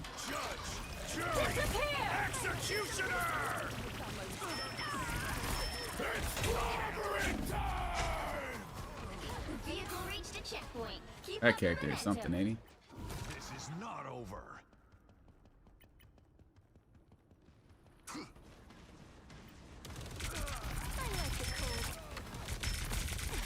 I also would like to see you use your turret when you know that they're pushing. A lot of Punisher players don't do this, and I don't actually understand why, but his turret is extremely hard to shove into. As a tank player, if you've ever tanked against a Punisher that had his turret on a choke, honestly, it's just borderline impossible. It is really hard to push that thing. Start doing that, especially on defense. If you know they're going to be pushing up, in, or through like a little choke, turret yourself, shoot a choke. And it's even worse if you can off angle. If you off angle it, let's just say, I'm not saying do it here. This is just an example. Let's just say you were able to put the turret here. Again, this just wouldn't work. It's just an example. And they had to push through this choke while you have Punisher just freaking. It's super hard to push through that. You have to wait or someone has to deal with you. And that's stalling. That's buying time. But I don't think we've used the turret one time. Now you could say popping, if I get headshots with the rifle, it's way more damage, right? And you are right. You know, if you can manage to get those domes, bro, he melts. But the thing is, it does AoE damage. So you're doing a lot of damage to not just the target that you're shooting at, but everybody around that target when it does its splash damage. You can get a lot more accomplished just being a single target hero. And even here, like you could put the turret out, you could do more. I don't know. I can't say I'm a Punisher one trick. So I can't understand the thought process behind you guys that do that. But when I play the Punisher, I turret up. I turret up in chokes because it's really hard to push it. I guess that's just me thinking at a tank perspective, what I don't like dealing with when I'm playing him. But like even here, you could turret up right, or maybe up here. A little bit further back, like right there. So that way, you're back, right? But you can see that whole line. And you know how long it would take them to actually try to take you out from that far away? They have to get close. Like, this is free. And the more you put it towards the wall, the thinner the line becomes to shoot you. Because now you're shooting through that. Versus if you were closer, they get the entire like zone of your turret. You know what I mean? But back here, it's a little sliver. Now, I'm not saying put your turret this far back because it's kind of crazy. But it's just an example of the idea of making it so that your turret's very hard to take out. Again, that splash damage is no joke. And also, this spot has zero cover. It would be extremely difficult to push this while the Punisher is shooting the backline. And it should be very easy for you to take them out because look at how it's designed. It's a slope. It does not matter how this works. They will be higher than the tanks if the tanks are here. There is no way you miss, especially because you are high ground. If you compile all that together, you can take out the strats as soon as they walk up, and there's no way they can really deal with it. Period. Because you're high ground. The tanks walk, they're walking down, the strats are right there. Like there's no way that they could do anything to you. So I would recommend using your turret a lot more in situations where they have to have a really your cloak and dagger should be reported. Oh yeah, definitely. Like banned. Having the turret be in those locations, dealing with it's specific spots. It's not just whip the turret out every single time. That's not what I'm telling you to do. But there's specific spots where it is incredibly difficult to push if they're layered with fire, right? So that's what I would work on trying to do. Instead of being like trying to flank and try to do all that, really think about, well, where can I post up on my turret to make it so it's hard for them to shove into us? Yeah, that cloak and dagger was illegal. I don't know what that was. That was actually ridiculous. Where are you? Oh, we're on Phoenix now. Okay. This isn't exactly the homecoming I was hoping for. Anyone willing to help? Your sacrifice won't be forgotten. I think now we're just, even like the end of the first round, we started just focusing tanks. The tanks aren't really the issue, it's the follow-up damage. Like, look, okay, look. It might look like, oh my god, the thing is a problem. I get it. The fool's annoying. Like, not even a lie. Character's stupid. But look at it from his perspective.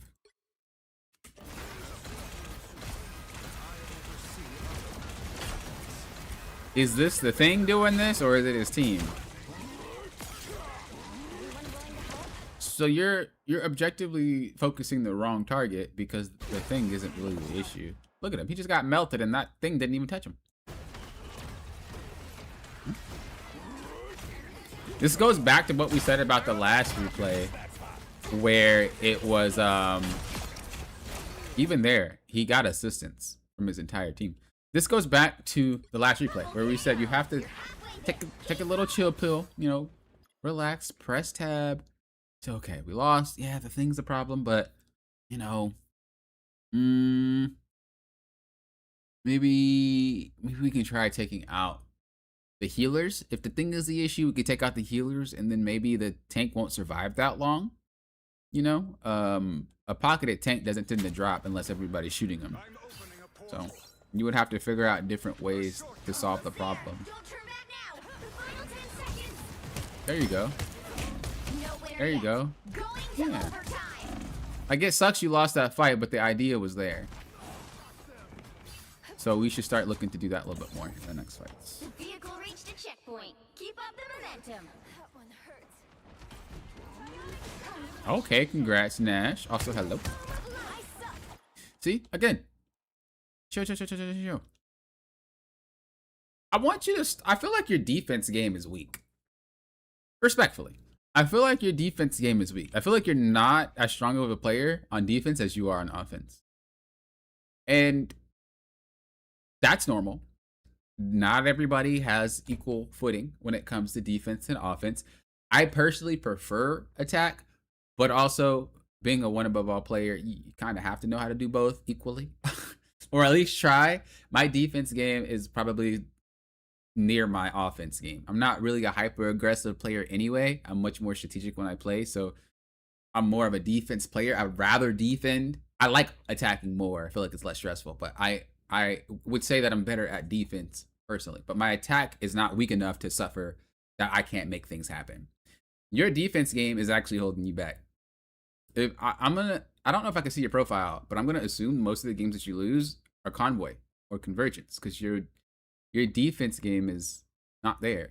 And what I mean by that is we're playing like we're playing attack on defense. Like, look at what you're doing. This is attack gameplay. This is not defense gameplay. This is all attack gameplay, just on defense. Look. This is not what you do on attack. Alright, this is not what you do on defense. This is what you do on attack. You're halfway there.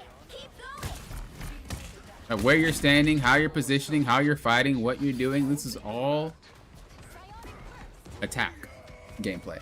This is not defense gameplay. How you play on defense is understanding how they push and where is the strongest points to fight from. So if we look at it from this perspective, Back now. The final after 10 they took seconds. point, No winner yet. Going to overtime. okay, we got KO'd. Happens. Don't worry about it. When we look at it through this, where would be the best spot to take the fight? You can't control where your tanks are, so that's not something that you should worry about. But where would be a good spot so that way once we can actually have them come through? How do you play on defense as a DPS? I'm about to share it right now, actually. So Vehicle reached after a they come checkpoint. through, Keep up the momentum. depending on which DPS you are, you want to figure out what your main thing is, right? And every DPS has a win con. Really, every character in the game has a win con. What they like to do, where they like to be, how they like to play. Every character has a favorite something that they like to do, and playing to that normally would make you win more matches than lose them. So if I'm playing Phoenix and I know that they're coming through here, right? Where would a good location be? Would it be 1? Would it be 2? Would it be 3? Would it be 4? Would it be 5? Like, in your guys' head, answer this real quick if you guys are paying attention.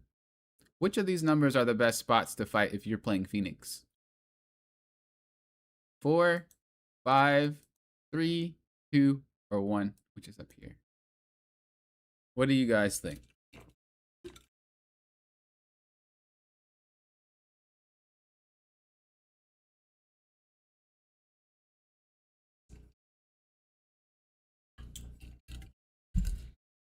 You're saying 2?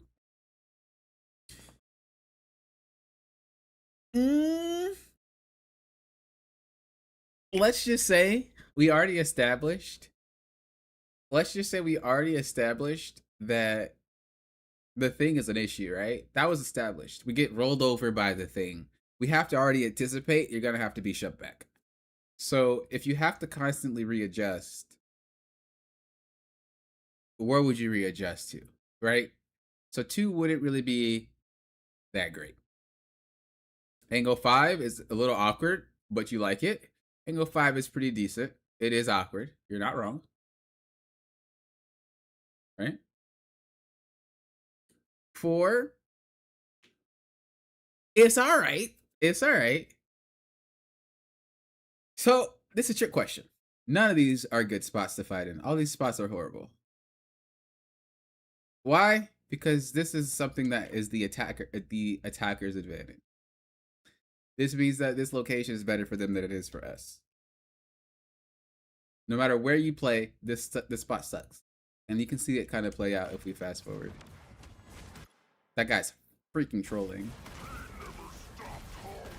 But you can see how they push, right? So if you are on 5, on 4, on 2, you just get shoved out. Your team gets shoved out.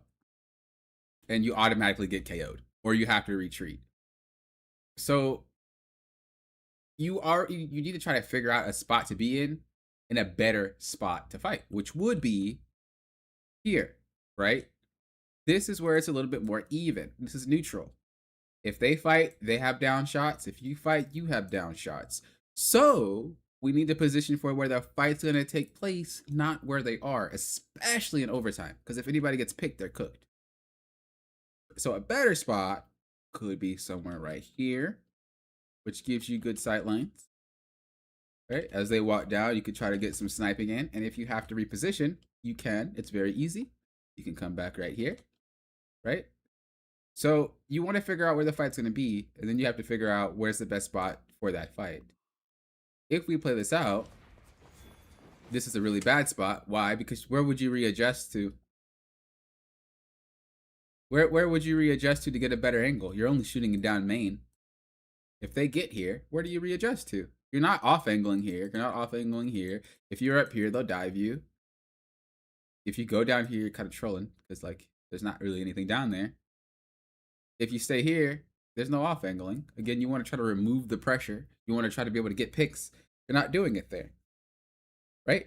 So the best spot is going to be here because it allows you to reposition if you get pushed away, but it's also a very, very good spot. So you could say, Poppin, well, what if I like try to do something where I go back here and I flank shot them, right? Or what if I just sat right here and waited for them to like come by and then I shoot down? This is possible. It's not bad. You can also reposition like this too. So you're not in a bad spot. But the goal is to always just think about where can I reposition, and is that spot that I'm repositioning to with my team? Because off angling, think of it kind of like a sniper. You know, if you're using a sniper in like a game like Call of Duty or something, or like Fortnite. Well, you play Fortnite and you play Call of Duty, George. So this is going to actually probably mesh really well with you and transition into this game. Or at least I think you play Call of Duty, but you definitely said you play Fortnite. Whenever a sniper takes a shot, is it better that you stay in the same spot and keep shooting? Or is it better to find another spot and relocate, take another shot? Another spot, relocate, take another shot. Right? Isn't it better to constantly do that? That's what you want to think about. When you reposition in a good spot. So, oh, I'm getting pushed back. Oh, they're diving me. Okay, well, I reposition. And now I'm in a better spot. Oh, reposition. Okay. Better spot. Whereas where you are right now, where do you go? You walk up here and you only got KO'd because you got nowhere to go. Look, where do you go from here? Where do you go? You go in that little doorway? It was just not a good spot. Now you're just with your team, right? Okay, if I get shot, where do you go? Where do you go? You're playing off of mechanics. We talked about this before. You're a very mechanic player. But you can't accomplish your goal from this position. You can't get picks. You can't do nothing from this position. So, although the thing is irritating, I get it. Although Namor is irritating, I get it. You're not really in a positional advantage to even deal with any of it. So, Why you hitting him and flaming him? Why you tilting? I saw you throwing shots at both. I saw that. Toxic stuff. No, he was trolling me. He was trolling though, I'm not even gonna lie. He was trolling. I don't know what he was doing. He was griefing. Current score is 4-2. Bro, goodness gracious. How many characters do you play? I guess they're kind of similar. You have the exact problem too? I always go to the side of the map. Yeah. I don't know if it's because I play Cap, so I think about the map more openly and more creatively versus like characters that tend to sit in main like hella. 3, 2, 1. You see how you play attack? You play attack just like defense. And honestly, this wasn't bad. You just got caught slipping. But you can kind of see how this works on attack, but on defense, you just get rolled. Like, what do? You have to differentiate the difference between attack and defense, and then you got to play accordingly. You can't play them both the same. That's not how that works. Think about it. When you have a Cap or a Hope that hops in constantly on defense, doesn't it suck? Doesn't it suck? When you have a thing going in there 1v6 on defense, doesn't it suck? Everybody has to adjust, not just DPS, not just strats, not just tank. We all have to adjust based off of based off what we were doing. If you really think the thing is an issue, take out the strats. You can't KO a tank through pocket, especially that one. You need to take out the strats. It looks like you're trying to figure it out. You are really trying to figure it out. The tanks aren't the problem. It's the strats. They're just pocketing. They're literally just pocketing. Look at it. There's 3 of them. There's 3 of them. I didn't even know there was 3 healers, but I could tell the issue right off the bat. Once you started pumping shots into this guy, he didn't die. Or he didn't get killed. Look. He's not doing anything. He's just pocketed.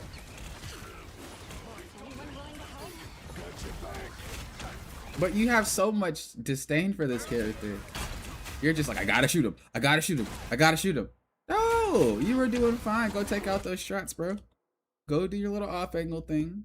Come over here. You got good aim. Bow, done. Bow, done. Bow, done.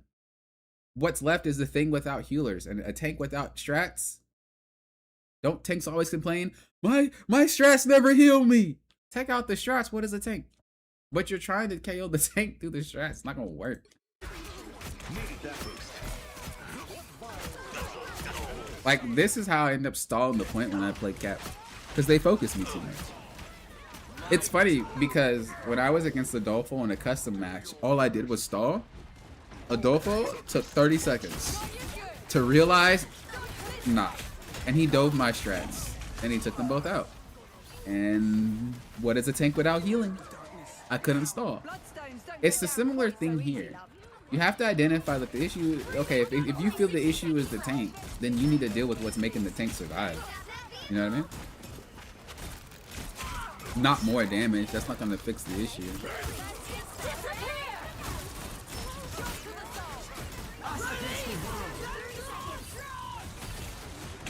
A tank with heals like a shopping cart without broken wheels. That's funny. You see how much focus you're putting into the tank? That's what he's there for. Like, bro wants to be the focus of the damage. That's their goal. Even here, bro, ignore him and deal with them. Hey, you could say, Papa, I'm just trying to stay on the cart, bro. Valid. Oh, not valid. That's not what you're trying to do.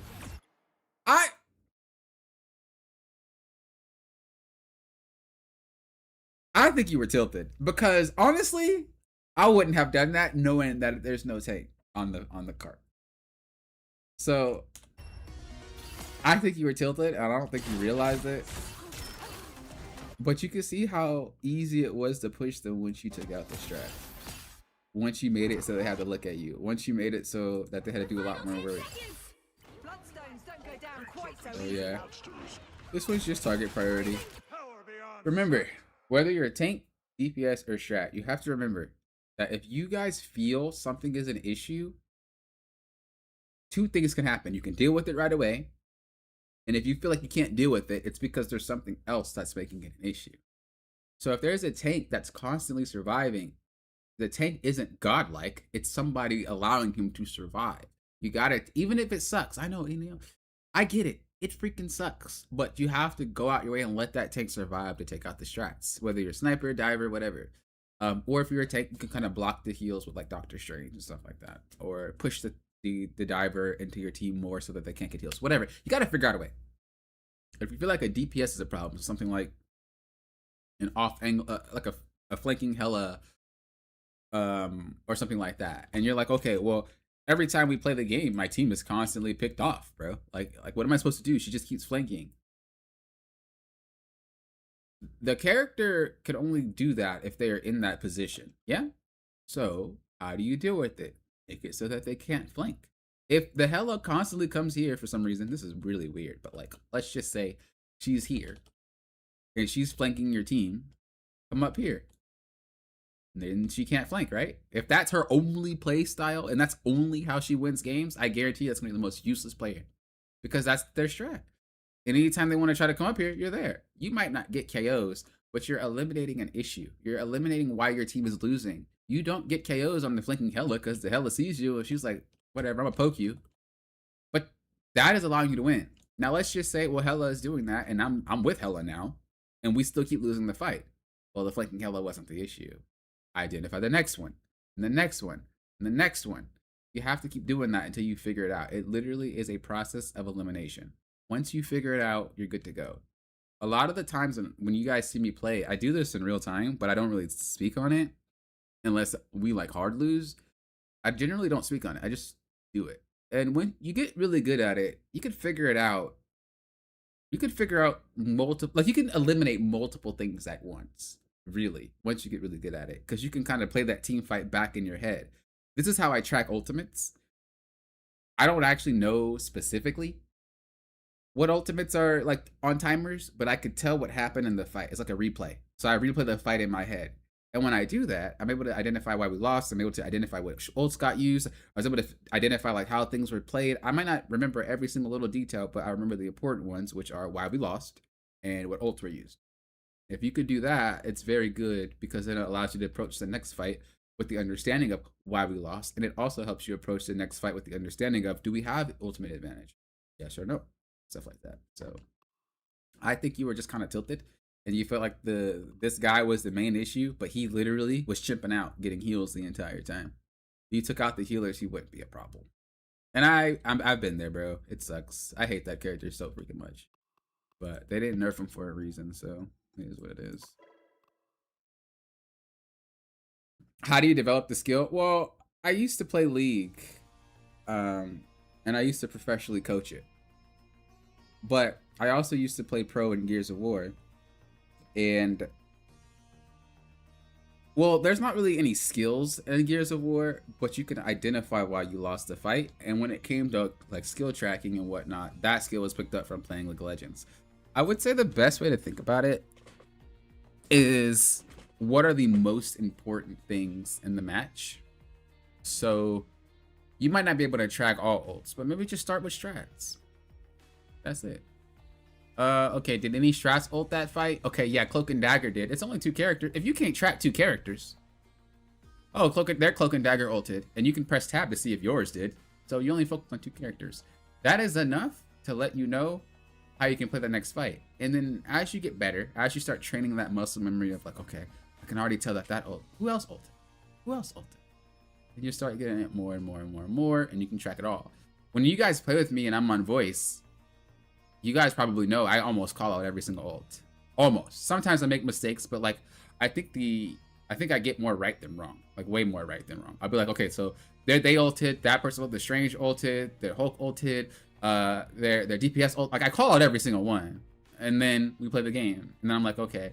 And if I'm unsure about one, I'll just be like, I don't know. But for the most part, if you guys do play with me, I call them out like almost every single fight, just because I feel like it's really important. Creatine with the resub. Since you're on Twitch more, have my smug subscription. I appreciate you. Thank you, Creatine. Dude, 30 minutes ago? You can't blame me. I was in a replay. So I actually have to play the gameplay to get better. Oh no. You can watch replays. It's the same thing as playing the game, no? Just watch the fight and then just in your head say how did you know, what ults were used. You can hide the top portion. You can be like, okay, what ults were used? Like we could do it right now. Let's just see. Let's go to a random game. Oh. We can't use theirs because people be blocking. Let's just go to a random game that I have no way of remembering. This game is 3 years ago. I have no clue what's happening in this match. I can't even tell you. I don't even know who these people are. I lied. I know a couple of them, but that's because I can't stand a few of them. So let's watch how this plays out. We are going to hide the top. We're going to play it out. And we're going to see. Actually, let's just start from the beginning. Let's just start from the beginning. Okay, we'll watch this fight out.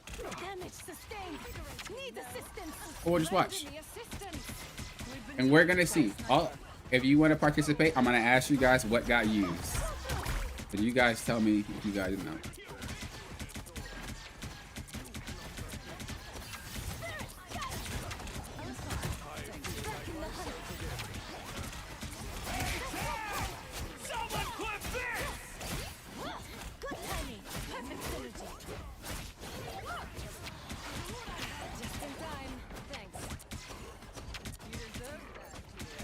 All right, so we win this, right? But now, based off the context, we know that Deadpool ulted, obviously, but he got KO'd, so it wouldn't have mattered. What we do now is we press tab. And we look at our team. Now, obviously, you see their team. But you look at our team. Okay, well, I'm at 53, and Loki's at 64. That means that the enemy strat ult should be almost up. As far as the tanks and whatnot, we don't really know. The thing gets ult really quickly, so you could try to base your stuff on that. But as far as it goes, like the strat should have their ult first most of the time. So we know this going into the next fight, that the strat's gonna have their ults. They already have DP, so they only have one ultimate to work with. We know this going into the next fight, right?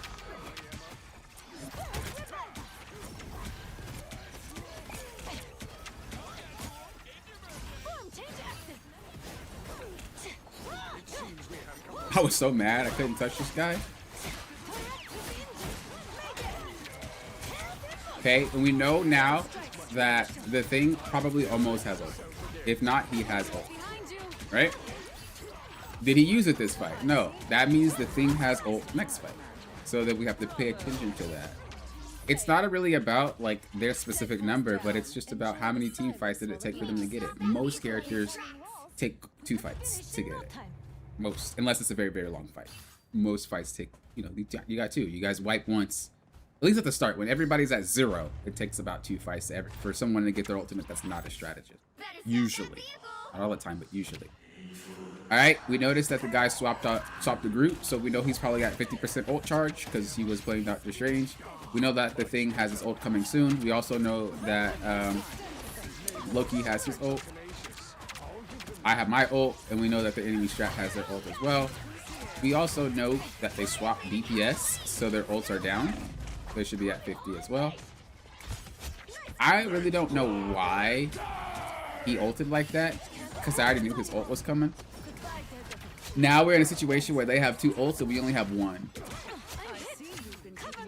So we understand that Namor didn't use his ult. We know that Groot didn't use his ult. We know that Bucky didn't use his ult. We have all these ults that we have to play for, and we only have 1. When they have almost all of their ults up, right? There's still a chance to stop them. So I know that we're probably going to lose this fight in my head. There's not really a reason for me to ult this because they have a lot of ultimates. I ult anyway, but realistically, it's probably a dumb idea. I just ulted, I think, because our magic ulted. That's probably why I ulted. Because I don't see the reason for me ulting that when I knew that we probably ended up losing the fight.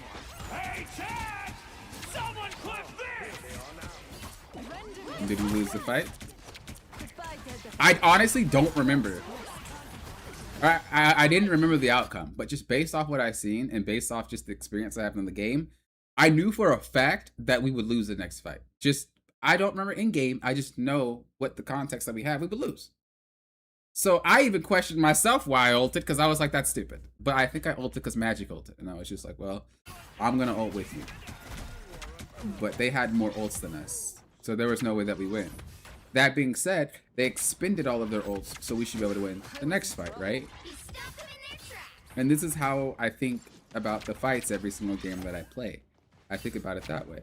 So we know that, do you guys remember? Before I say it, do you guys remember what ults got used? On the enemy team, not ours, on the enemy team. Do you guys remember? You guys aren't even playing, so it's not that bad. You guys should be able to remember. Thing ulted the fight before that one. Groot is on our team. Oh wait, no. You're right. Groot did ult. But Thing ulted the fight before. They didn't ult this fight.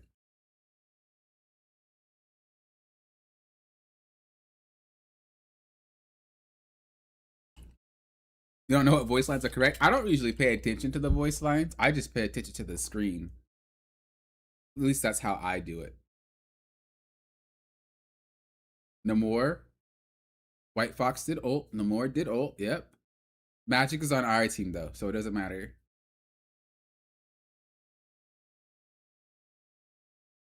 Saw Emma. You saw Mag. Okay. So based off all the ults that you've seen, can you guys assume that they ulted more than our team? Or do you think our team ulted more than their team? Even if you don't remember every single ultimate, do you think they ulted more than we did?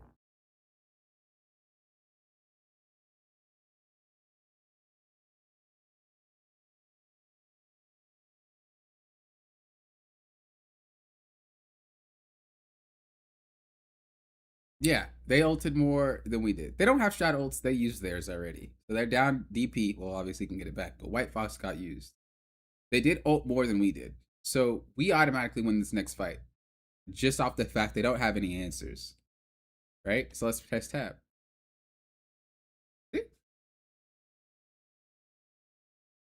Right? We have Deadpool ult, or not Deadpool, I'm sorry. What's his face? We have Daredevil's ult coming up. We have our Loki's ult coming up, which we know. The only ult that they have is the Thing. And didn't I tell you the Thing didn't ult this fight? He ulted last fight. This type of stuff helps you track. It's not that I know for a fact when people's ults are. It's that I know what happened during the fight. I know what the Thing didn't ult this fight, therefore he has it the next fight. We gotta be careful. I know Bucky just ulted. He doesn't have it for the next fight. That doesn't make any sense if he did. Right? Namor just ulted. He shouldn't have it either. I mean, he has more because we were taking a lot of damage, but we also know that the White Fox ulted, so you shouldn't have it, right? So again, you don't need to really hone in on what they used. Just did that specific character and start with characters that are very impactful. Groot is a very impactful character when he ults, so tracking his is probably very important. The Thing is very impactful. Tracking his is very important, right? Start with those. Start with the things that will wipe you. Because if you know that you did use your wipe ult this fight, there's no way you have your wipe ult next fight. You can play a little bit more crazy. Imagine if you're playing Star-Lord and the Emma ulted last fight, but you have your ult now. Why would Star-Lord need to be afraid of an Emma ultimate? Because she used it last fight. There's no way I could play reckless. But if we win this fight and Emma didn't ult yet, and I have a Star-Lord ultimate, I can't ult because she'll ult me, right? Like, thinking about what can answer your character, thinking about how these team fights evolve, it's very easy for you guys to realize how you win your fights. In this example, Daredevil actually has his ultimate, but the Thing almost has his. So if he were tracking, he would need to be very cautious because the Thing can stop him mid-ult. Honestly, though, the Thing shouldn't have it yet, which is something that I would think about, and I would just ult right off the rip, so that way we can win the team fight beforehand. But I don't know what he's going to think. Let's see how this plays out. It doesn't mean you'll always win the next team fight. I'm just saying, like, most of the time you do win off of that. I know that Daredevil's going to ult soon, just as me being a player in general. So I'm just waiting for that. But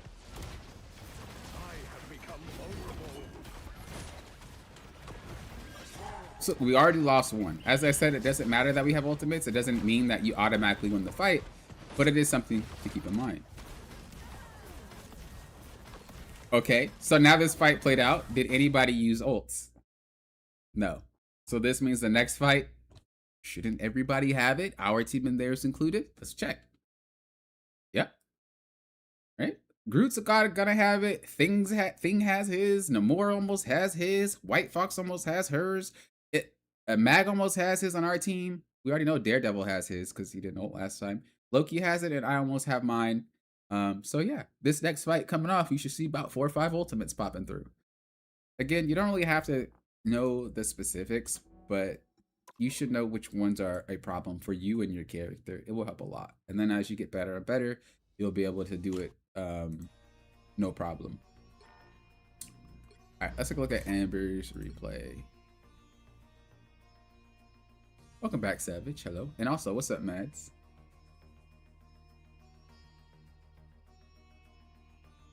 You're Ivan on YouTube? Okay. Well, thanks for coming here and following. Yeah, well, I want a little bit more engagement on Habs with the sub? Wait, you followed and sub? Oh, but you said you're Ivan. Okay. Because I was like I was like, what? Well, thank you for the sub, by the way. I just read it. I was like in the process of talking. Thank you for the sub, by the way. Yeah, I'm trying to get more engagement on Twitch. So we've been kind of migrating people to Twitch. I'm not going to have it here forever. I just wanted to try to get a little bit more engagement.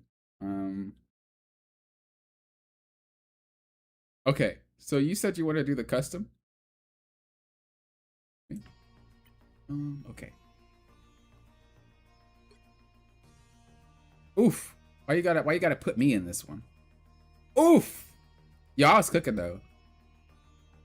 You doing more VOD reviews? This will be my last replay review of the night. But if you have one, I'll do yours because you just subbed.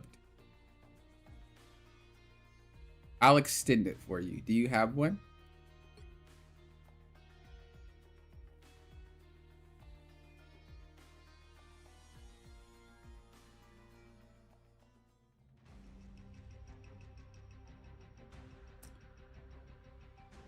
All right, post it in the chat and then just give me like a quick reason on why you want it reviewed, and then I'll review it after this one.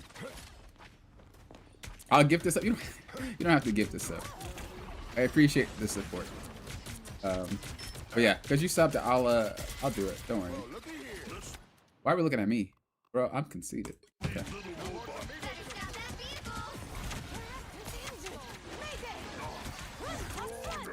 I didn't even read the reason, bro. Okay. I definitely died way too much here, and I think I was doing too much of the heal the team and hope it works. Instead of going and trying to specifically enable my team's attempts to play against the opponent's play. Would like to get some guidance on adjusting my tactics to play into strong opponents and not just against them. Okay. Well, you have to identify what team you have. You have a Hulk, but honestly, I wouldn't be just diving with the Hulk. You have a pretty heavy poke team. You can spam your thing, your teammate. It's fine.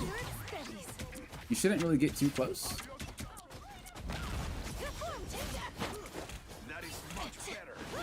Mainly because you're into a poke comp. With the poke comp, your heals are going to be more important because it's not damage windows. It's always getting hit. You know, they need healing all the time, more or less. So you shouldn't really be going into melee form as often when you're dealing with poke comps and when you have one, because they need you to constantly heal.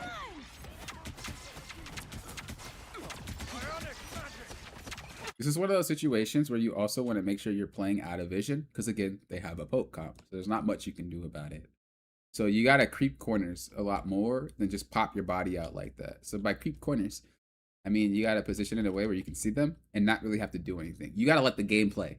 It's not something that you can effectively impact.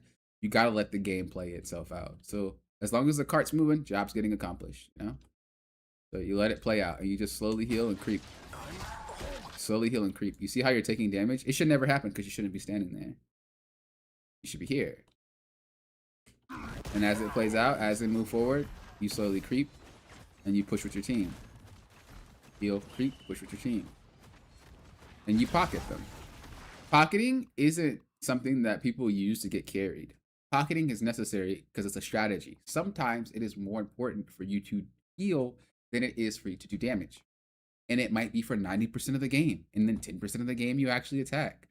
But, you know, sometimes you don't attack at all. You got to pocket. I've had games like this. I'll wait next week for my VOD review. Are we going to play some rank today, Poppin'? Ooh, I do want to, but I don't know if I'm too tired. I do want to play the hood, though. But yeah. This is just one of those times. It's boring, but it's one of those times. Feeling fantastic. The best way to do damage with White Fox, if you are into a poke comp, is just shoot through the person. I know it seems pretty obvious, but when you're dealing with a poke comp, a lot of the people tend to like group. I mean, you can see it now, right? Look at people tend to group. Look at their team. People tend to group. It's not just this map. In general, when poke comps play together, they're usually huddled. So if you can just pocket the tank in front or pocket the DPS that's helping you, you can shoot through them. And once like a DPS is fully healed, right? You don't have to heal them anymore. You're hitting the target. When they take damage, you're healing them again. Then when they're full, you're hitting the target, right? So you're not like moving your camera and repositioning to get shots. You're just allowing yourself to take shots when your person in front of you is healed. And then once you need to heal them, you're already in position to heal them. So this is how you generally play when you're playing into poke. It's a lot easier to play like that. But when you're moving around so much, it's just rough. You have to let the game play itself out. There's not really much you can do.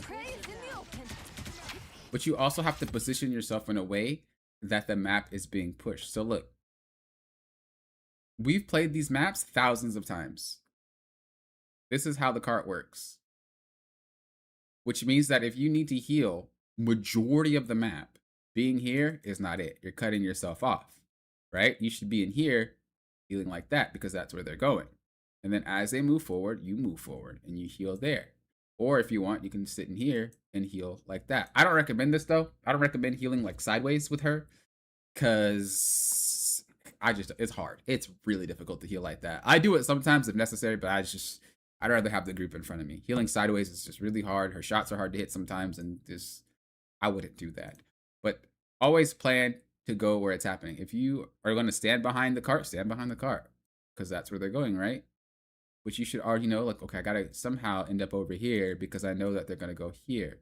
If I sit behind the cart the entire time and then they move this way, what happens? Well, I have to try to like go out here and get out of position. You could already have just been in position if you were over here. You know what I mean?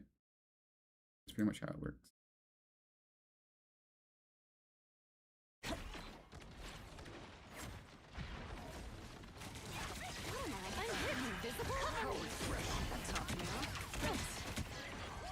The bright side too is that when you are into a poke comp, you could spam everything that she has. It really doesn't matter. You're not getting dozed.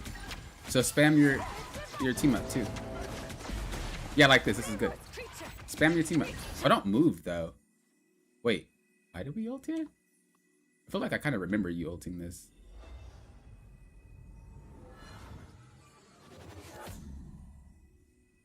So a really good way to check if you should do this is look at your teammates' ultimate charge. If they're anywhere near 100, you probably shouldn't do it.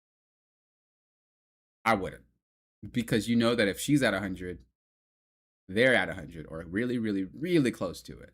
So this is because I know I told you guys before, like when I get White Fox ult, I like ult immediately. I do, unless I know that they're going to match. Because if they match your ult, you're just done. And honestly, into a poke comp, the only way you do this is you wait for Hulk to dive, you jump to Hulk, and then you ult. You can't just ult like this into poke. It doesn't work. You're not going to get much accomplished.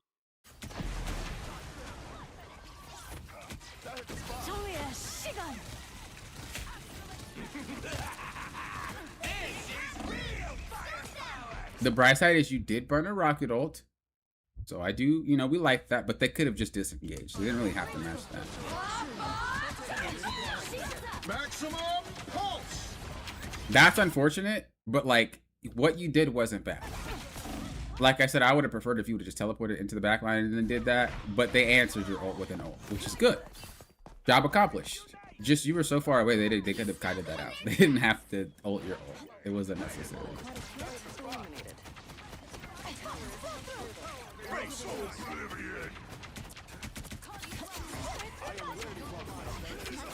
Did you already put your code down, Ivan?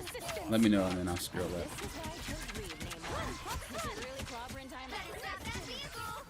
There's still a chance to stop them. Only 60 seconds left. All right, cool. They hit a checkpoint. Now might be a good time to stop them. Same thing. Think about where the fight's gonna take place. Ooh, nice charm.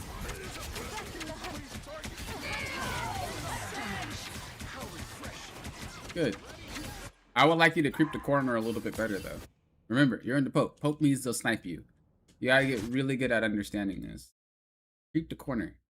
So instead of approaching it this way where they can see you, creep the corner. Approach it this way. You still do the same thing you're trying to do now, but you just don't get shot. All it takes for a Hawkeye to peek you and you're cooked. Even there, you see? You're just out in the open. And obviously, being out of position means that you have to turn your camera, and if you're in the poke, you gotta play the same exact way every single time that you play. There's no adjusting your gameplay here because we got point. You have to play the same way because that's the comp that we're into. I've survived so much worse.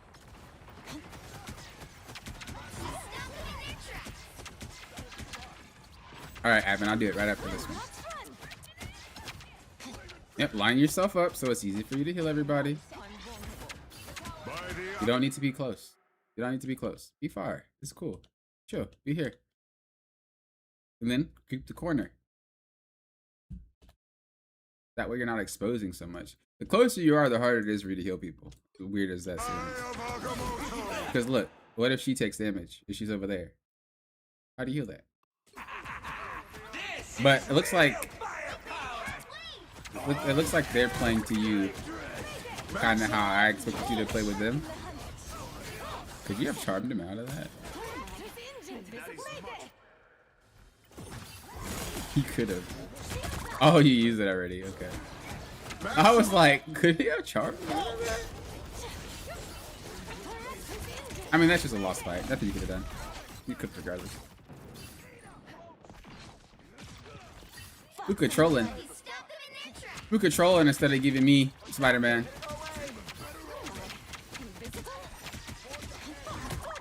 Who could tossing our games out the window? I would go here. Same thing. You're just not in line of sight to get shot. That's all. Remember, your character can reposition whenever she wants to. You don't necessarily have to always play main. If you can heal here and you're afraid of getting attacked, we'll teleport to the person that's in main after you get attacked, you know? You don't need to sit here. Also, use your team up. Spam it. Get it going.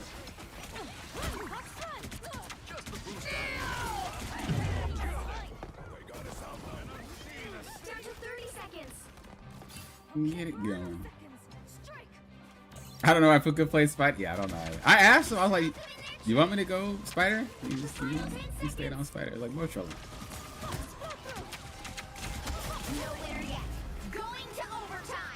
Here, I don't even think you had a touch point.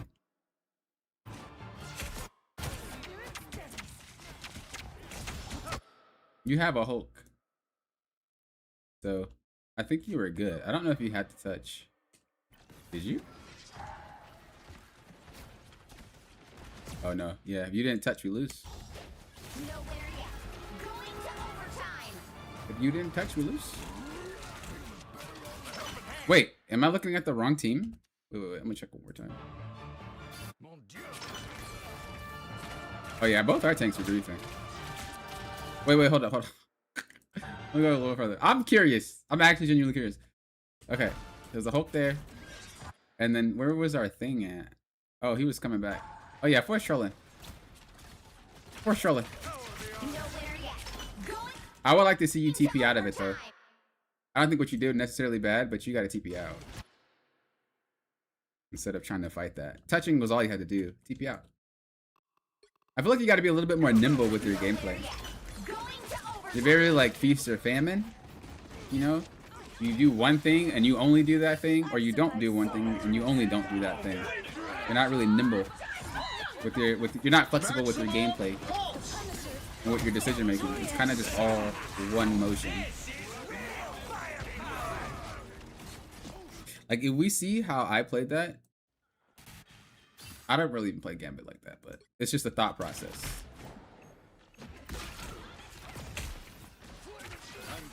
I'm not worried about it.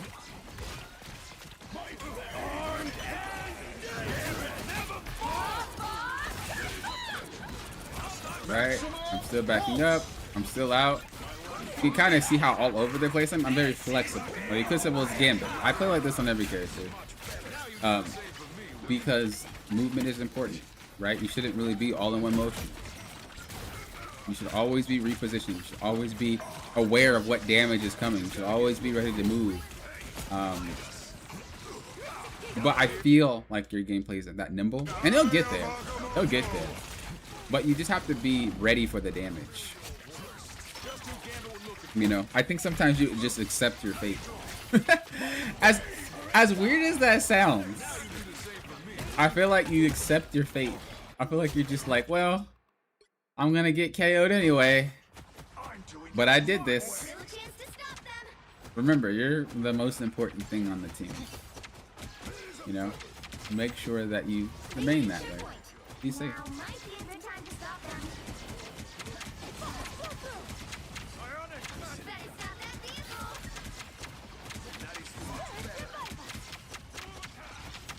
Only 60 seconds left. Again, poke right. Use cover and creep. Look at my camera, look at yours. Only 60 seconds left. Trying to see how I'm always behind the cart, as much as it might not look like it. I'm always like having something near me. Only I'm not huddled to the cart, 60 seconds left. but you see how the cart's now in front, right? Like you should always be kind of moving. You're not always gonna be in cover. Let me be real with you. There are times, like even in that moment, I had to be out of cover because I had to heal that tank. Only 60 seconds. Because I couldn't see him. Right? So in this moment, I have to be out of cover. But it is very rare that I'm out of cover like this because I just know you get punished really, really hard. But you willingly are out of cover just based off how you play. You know what I mean? Maximum. Like that. You could do the same thing here. Just creep corner. It's weird. I know it's weird. I know it's weird. I know it's weird. It's weird to like play cover like this. I'm not saying always use walls. What I'm just saying is like, be aware. Most of the time you're playing, you are in the open. You know? Give them another inch. You're gonna be out of position sometimes. But a lot of your gameplay, like that, like a lot of your gameplay is out in the open. For no reason. None at all. It doesn't need to be. Like you're not forced out in the open. You're not dove. Nothing's happening. You just like walk out, you know? The more you start to be a little bit more aware of where you're standing, the easier it is for you to outplay a lot of situations. Especially with a character that has a lot of mobility. And that's not to say that you're playing bad or anything. Obviously, you have to be punished for you to learn. But it's always something to keep in your mind. That, oh, am I just kind of out in the open for no reason? Well, then you gotta fix it. You are gonna have times where you are out in the open, which happens, you know? You're gonna have to be out of position. But like, see? Like this is collateral damage. And this happens a lot. You'll see that I'm never really that close. I don't care what character I'm playing. I'm never that close. I know how they're pushing. I know where they're pushing from. I know what angles they're taking. Right? Whereas back to your screen. Oh, a little bit earlier than that. See? We're in spots that don't really make sense. And I think you only do this because, again, it's because you think one way and then you just act on it. And then whatever happens, happens. You know? That's how the plays work based off like what you say when we play and what I see when we look at the reviews. something happens and you're committed. Like if we go back, there's probably a moment where you committed with what you were doing, and that's what got you into a really, really, really crappy location. But look, you're fine, you're chilling, you're doing your thing. Probably felt like I had to be closer to do damage. Regardless of anything else, you felt like you had to be closer, which just puts you in a really crappy spot. And at the moment, you don't realize you're in a crappy spot. But then once you realize it, uh-oh, this should have already been thought about before you even got into that location. See what I mean? So a lot of the times that you get punished, a lot of the times that you get KO'd, get dove, whatever, it isn't necessarily like they're better than you. It's just you end up in really bad locations and then you get punished for it later because you didn't think about it. You fully committed to what you were doing in the first place. And now you have to play in this crappy location because this is where you ended up, right? And then you get KO'd because you end up in such a crappy location. It wasn't because you're bad. It wasn't because they're better. You just ended up in a really bad spot. That's all it was. Wrong place, wrong time. Now you do the same for me. Lucky draw.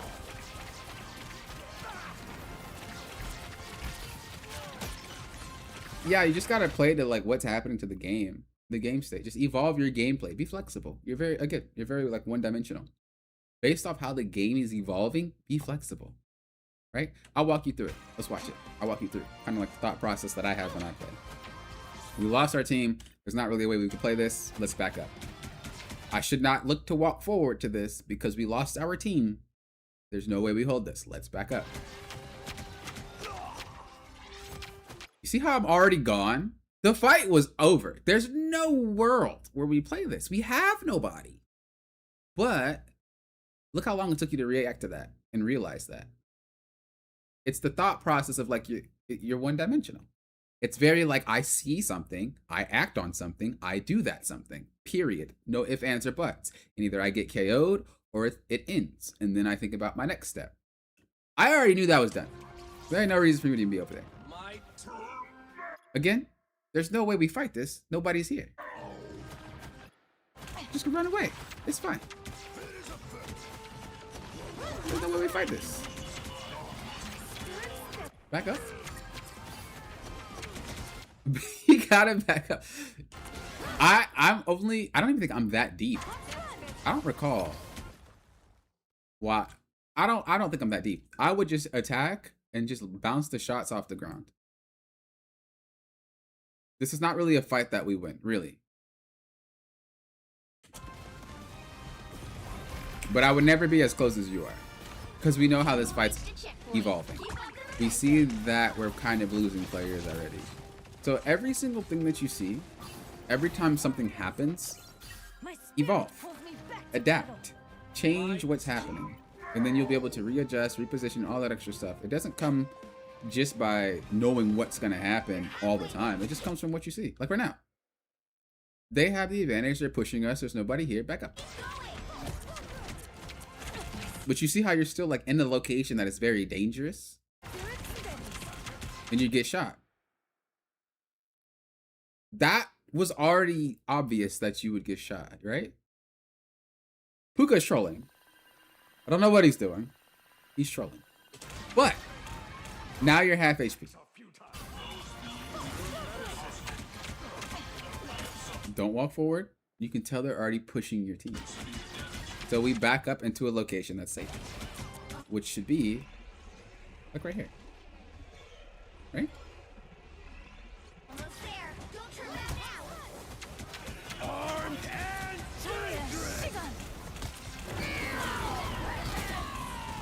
So yeah, it's really just about adapting to the gameplay that's on the screen. I think it's just, it happens a little bit slowly. Either you realize it too late and you get KO'd, or the fight is just over and you don't have to realize it at all.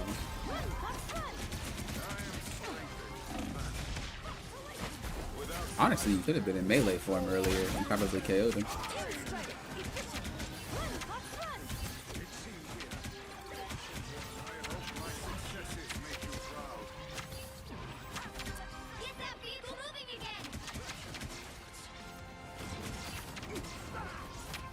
Who could be trolling?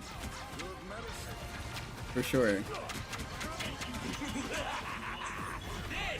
Okay, again, it's really obvious that they're gonna push you in. You even hear the rocket ult, and you said, let's teleport. It doesn't make sense, does it? Okay, like if you saw me do this, you'd be like, Poppin', why? It really doesn't make sense, right? And that's not to say that it's bad. It's like realistically, you have to see these things to get better. I did a lot of dumb stuff as playing Cap. What this isn't really dumb, but I've done dumb stuff playing Cap. A lot of dumb stuff playing Cap in the first 2 seasons of the game. I had to look at my replay and be like, bro, what am I thinking? I'm like, I don't know. If I don't know what I'm thinking, I shouldn't do it, right? And I think for you, if you really want to get better at this, try not to answer with a response that like makes sense. So you could say, well, I teleported because I wanted to give them the shield for the rocket ultimate. Well, the shield is garbage, so there's no reason to teleport, and it puts you in a really bad spot. Like there's no world where that makes sense, yeah? Like you gotta shut down those those thoughts, because all that's doing is just making it seem like what you did was okay when it's not. At the end of the day, what only matters is the start and the finish when it comes to team fights. Were you in a good spot at the start? Are you alive at the end? No, something went wrong. You know what I mean? There's no if, answer, buts. If you get KO'd here, it's only because you played poorly. That's all that it is. There's no if, answer, buts about it. No one's fault. Right? And the crazy part about being a strategist, unfortunately, is that if you get KO'd, you can cause the entire team to lose. Which is why I said it is very important to make sure that you are the one always alive. Because if the tank's like, you should be healing me, but they're super overextended, then let them get KO'd. There's not really much you can do. You're still gonna be in trouble, you know? Okay.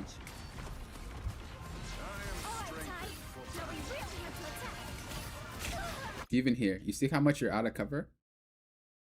Remember, your stuff bounces. You should only be peeking to throw your ability and then peek back. You shouldn't be in the open like this. Because now what happens if your tanks get run over at this second? Where do you go? You're going to have to try to cross over here or you're going to get KO'd. You know? It's just stuff to think about. It's just stuff to think about. Again, it's not bad. It's just you have to react to what you see. But in order to do that, you have to have an idea of what may happen. Right? Like that.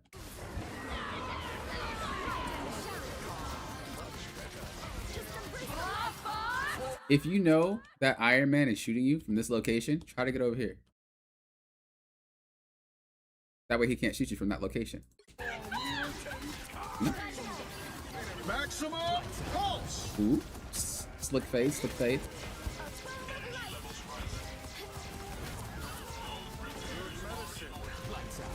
Honestly, we were alive for a really long time here.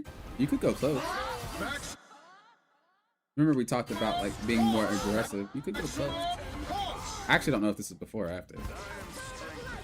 Yeah, go close. They chilling. Look at their HP.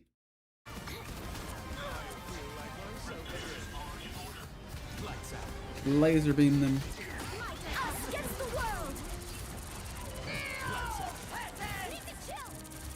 You didn't need to do that only because you weren't gonna get KO'd.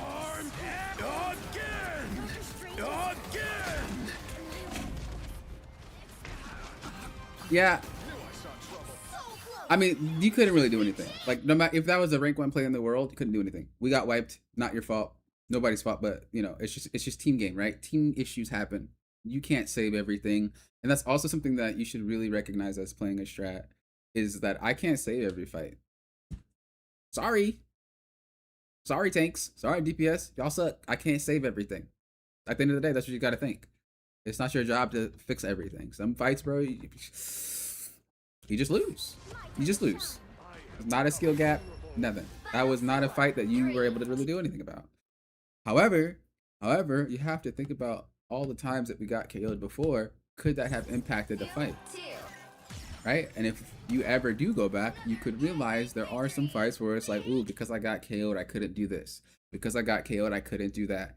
And those are what you clean up. Because the more you're alive as a strategist, the more ult charge you get. And the more opportunities that you have to be able to use your ultimate and be able to impact fights. But if you get KO'd, you might just lose a fight just because of that. And I don't know how many times I got KO'd that match. I got KO'd 5 times before I swapped versus your 9. And I don't really play Gambit like that. But basically, all that was just positioning. All it was. So, if I had any advice,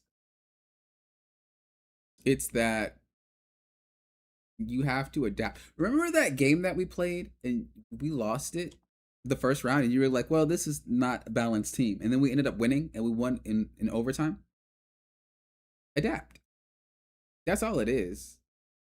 I've played a lot of games though, so I can easily tell that we weren't going to lose, or at least we weren't going to lose without a fight. It was very clear to me.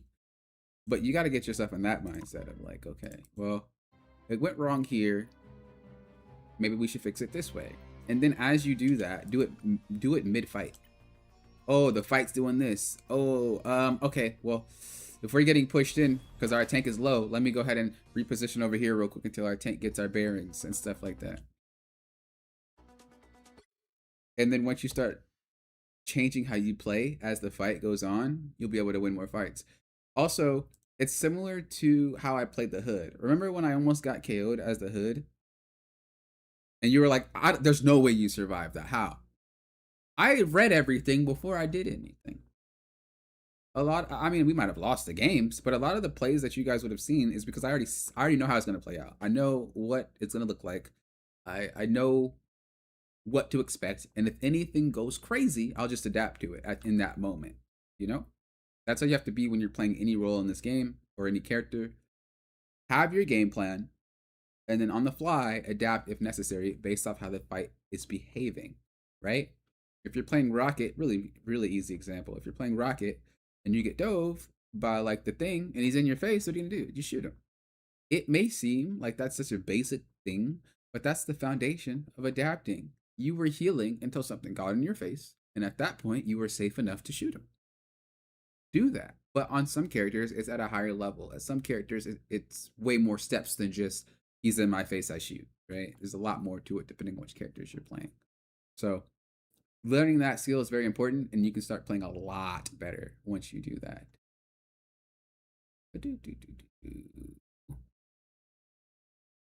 But yeah, I think again, you got to stop feeling like you got to heal everybody.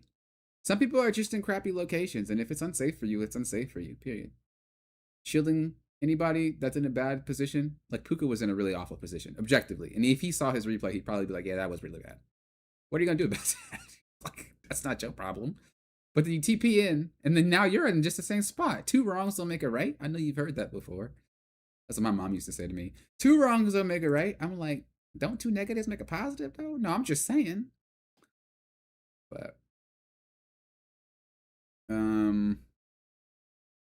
okay.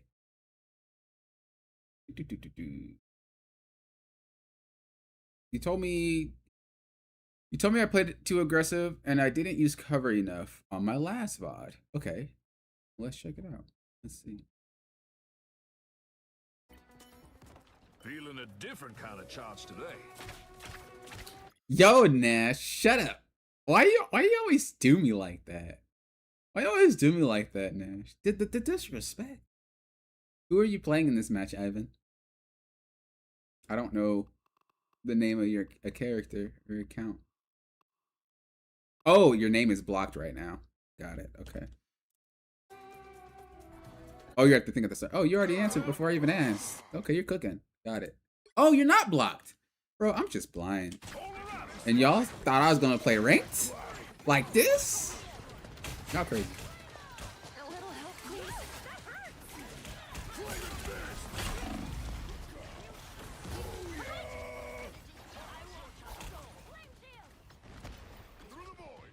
Oh, we're on mag. All right.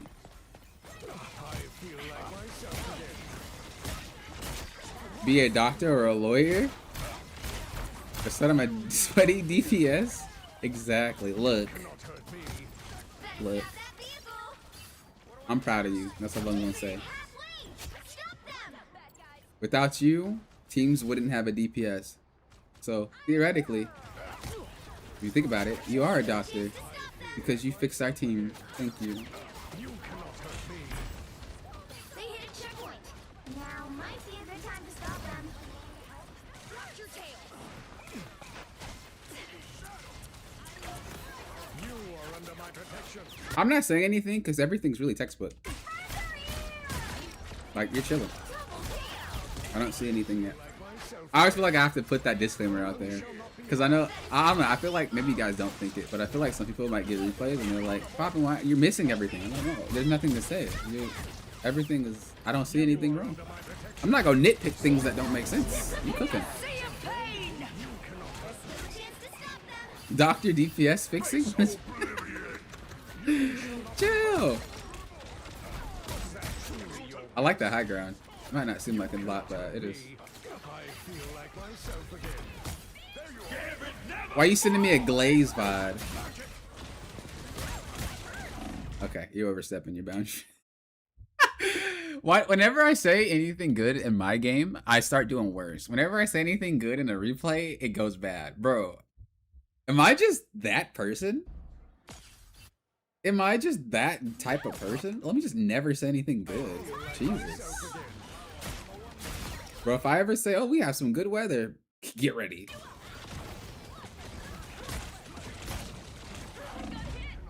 So, I think you could have had a better position than this location. You could have just done it from here.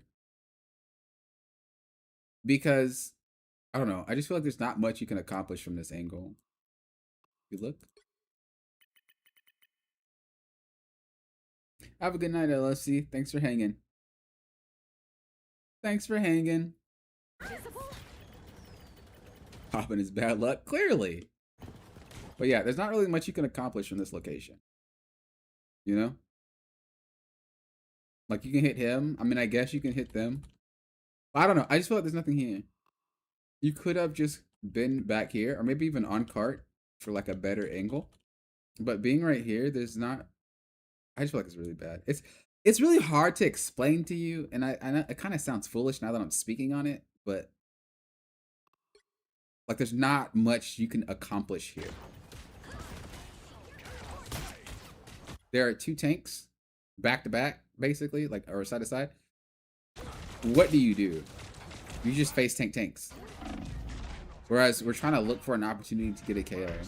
So let's just say if you were sitting here already, you can see kind of how if you were sitting here or if you were sitting on cart, you'd be able to get those shots off, right?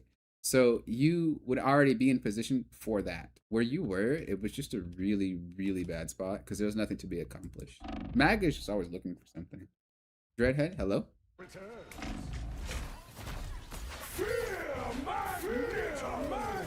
I knew you were gonna match that. What the fuck? That worked? What was she doing?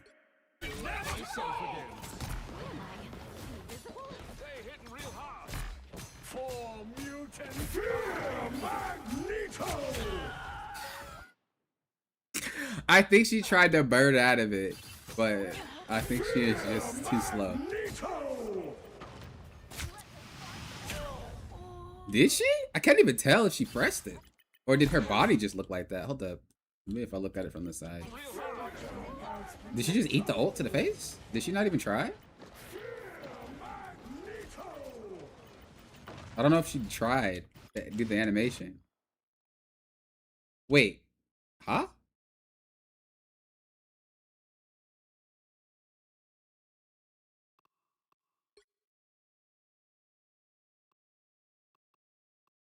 What? What? How does this work? Wait, she didn't even get hit and she got KO'd? What the? Did she get KO'd by somebody else? Oh, it was just a glitch, bro. I was about to crash out. I was like, what? Yeah, she's trolling. She just took it to the face. All right.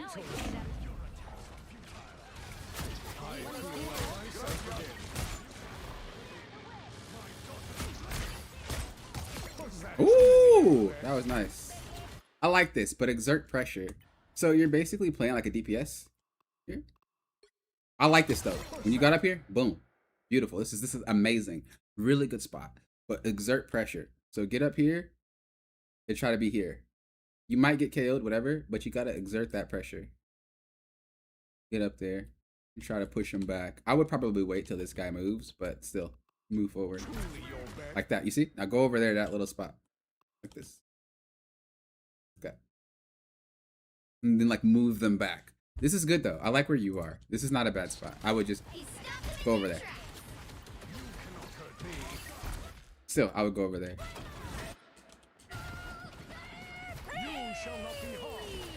Oh, okay. Backline.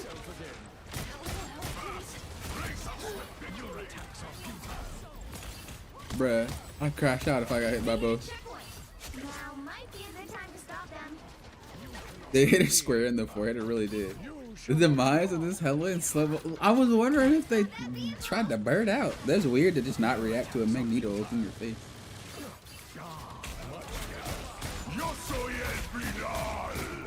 It was good. The thing is, you are using cover way more, which is good. But now we gotta tweak you back to being a little bit more aggressive. And this is pretty much how it works when I do reviews for you guys or I coach you guys. There is that sense of like, I tell you guys to do something and you guys overdo it, and then we just gotta rein it back a little bit. This is one of those scenarios. You're being passive, but it's a little bit too passive.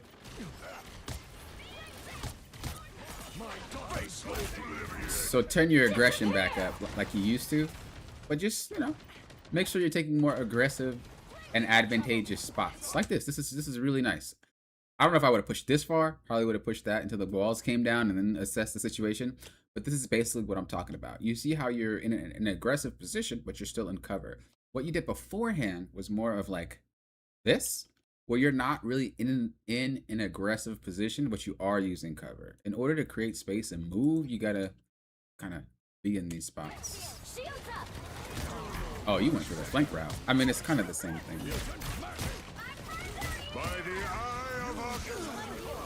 W.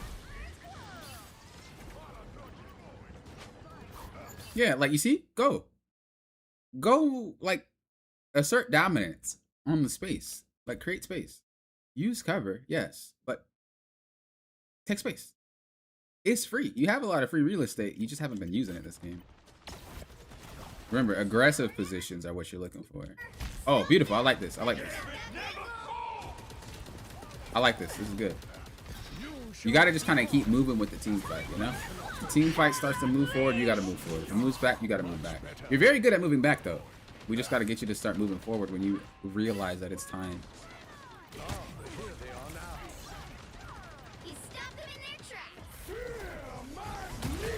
Ooh. I like that. I like that. I like that. That's what I'm talking about. We should have done this entire match.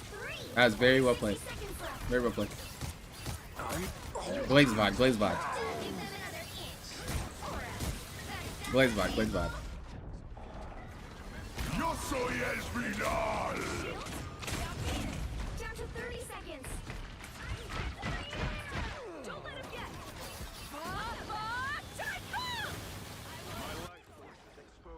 The final 10 seconds. Aw, that sucks. I think towards the end though, you started to get it, but now we got to see your defense game. Because holding space is way different than taking it.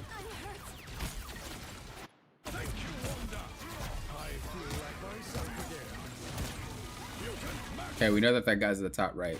Just kind of keep that in your mind. Okay, yeah. Now we're giving up a little bit too much space. Now we're getting up a little bit too much space. So this crossover was fine. But what happens when a dive tank hops in? everybody in the back typically do. So you have to think about the game on a more four-dimensional level, right? Where even just the actions of another player can cascade into the actions of the rest of the team. And when you're playing tank, you have to realize this. You should be shooting them because they're going to start coming with the Hulk, right? You shouldn't back off the Hulk because the Hulk is by himself. Shoot them so they can't collapse with the Hulk. So I would like to see you ignore him and light these fools up. That's what I would like to see. Because you see how they're just pushing for free? No. Look how much space they got, and the Hulk did and went back to where he was. Look how much space they got for nothing. He didn't do anything. And he got all of that space because you walked back. Now we have to walk back more because they're clumped. Now they're all together. But if we watch the same exact thing, in what world are you scared of him? Or their team? Your White Fox is trolling. But in what world are we afraid of this? Look where they all are. There's no reason to back up off of one character. Now, you back up more because they're grouped. Right? Now you have to respect that. So when you guys start noticing things like this, try to make a pick so it stops their momentum. This is what we call momentum. When you start like winning, when you start being the aggressor, it starts to just build and build and build. Get that pressure, get that pressure. Well, in order to stop that, you got to get a pick, or you got to get someone low, or you got to make something happen, and that stops it. It deters it. That's what you're looking for. It's too late now because they already, grouped up, but you could have done everything you were doing before. I like that then we recapture that space. Oh my god. Wait, I want to watch that back. She got deleted. Hold up. Gotta watch that in 4K. Oh, Lord. One more time. Well deserved.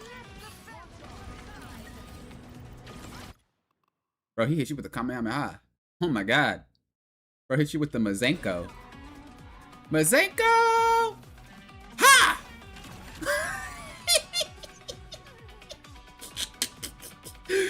Yo! That's hilarious. I love it. That was nice. That was well played.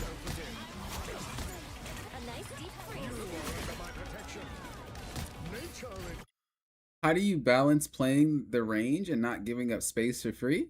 Like back up to punish to the overextender or hold the ground to deal with the people behind them. You have to think about how much pressure that one person is exerting in any given situation. So if Hulk were to dive you, he'd have to turn this corner. If Hulk turns this corner, he's trolling. Your entire team is sitting on top of each other. What the why is he here? Your entire team is sitting on top of each other. There's not really a reason that you get run over here because there's no pressure other than that one character. Now when they all start coming, right, you have to back up because you have to make sure that your team is backing up with you. If you stay there, they get run over just like you do. It is a balancing act, but it's really just based off how much pressure is being exerted. So like right here, you see how he's not giving up any space? This is literally the same scenario as last time, but for some reason, he's not moving now. But it's the same scenario, right? There's not enough to roll him, so why are we moving? And this just comes with experience. You have to be able to acknowledge, like, oh, that's a lot. I can't handle that. Versus, oh, I can handle that. It also comes down to what characters they're using too, right? If they have a Punisher and a Squirrel Girl or something like that, that's a lot of pressure that you're gonna have to deal with should you keep your head out. Versus some melee heroes, especially if it's only one. Nah.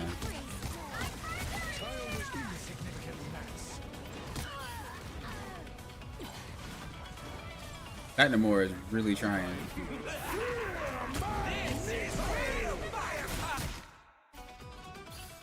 Did he not have bubble? What is this lobby?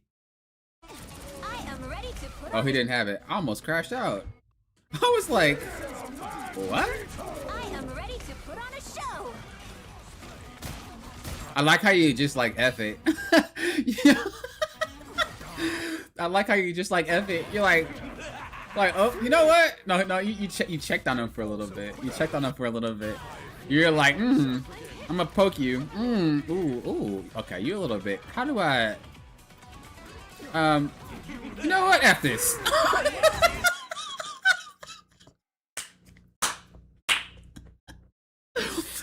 Yo, I ain't mad at it. That's hilarious. Backed up, yeah. Not much you can do. It's fine. It happens. 60 seconds left. He probably used bubble to get back there. Clearly he did. That was a long cooldown. Down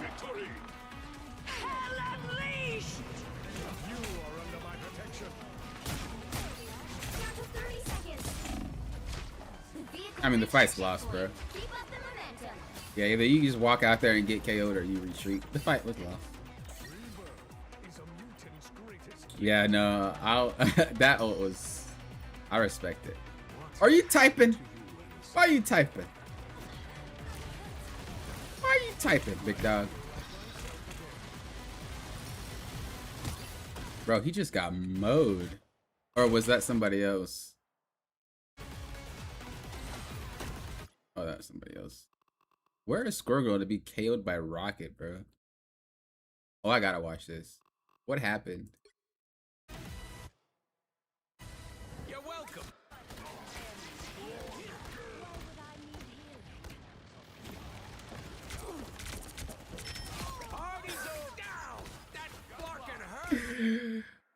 Sometimes games are comical, bro. Like, what is even going on anymore?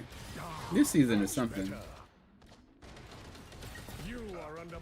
She really wanted that Hulk, I guess. She didn't even bother to jump. Delayed reaction.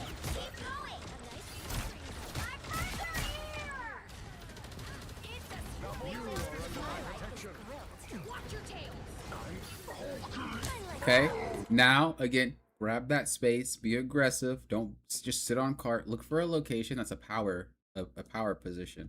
And by power position, it means like making it very hard for them to push back into you. Like you want them to stress pushing you every single time that you get that they are trying to do so. So I don't know if this could be broken. I would check, but if it can, this would be a really good spot, a really good power position. Right? Your team can see you. They have to push through you. And if you need to retreat, just go back around this way, and you're safe. Right? Get it into a power position. Don't let them push back for it, which is what you're basically doing. Get that vehicle moving again. You kind of just let them come back, you know? This is real firepower. Only 60 seconds left. I don't know if you would have been able to prevent the rocket ult from rolling your team, but we definitely could have repositioned better. It's disappeared. Or we could have positioned better to make that match. It's an easy play for him. Yeah, give us space, walk that back. Beautiful. Nothing wrong. I would have not walked that far back though. You have your team behind you, healing you. KO the hell up. KO her. You're not in any danger. Ever. You're snowflaked. You know she's behind you. The only way that you gotta worry is if Hulk gets behind you, but Hulk is punching you for some reason. Pop her.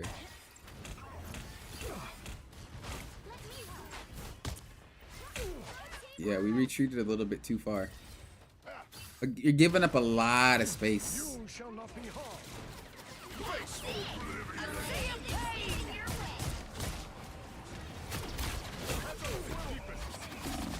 Oh my god, I have never seen that before. That's crazy. That's 4, 5. Oh no, one got away. That's 3. Jesus Christ, that's crazy. Only 60 seconds left. I don't know if going strat was the play. You only have one tank and it's one that can't hold space.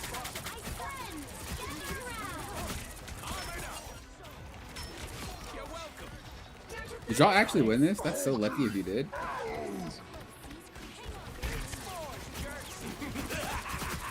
This is real firepower. 10 seconds.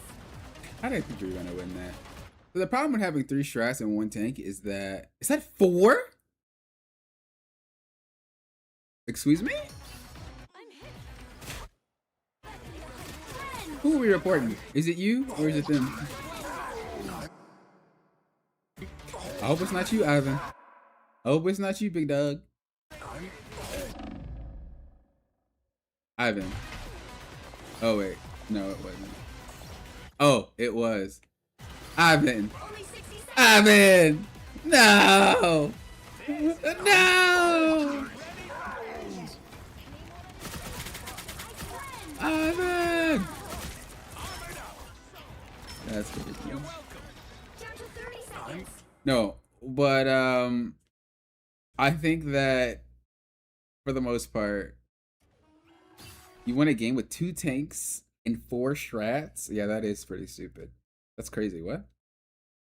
I think you gave up a lot more space than you needed to. Vehicle reached a checkpoint. Like it's like you're scared.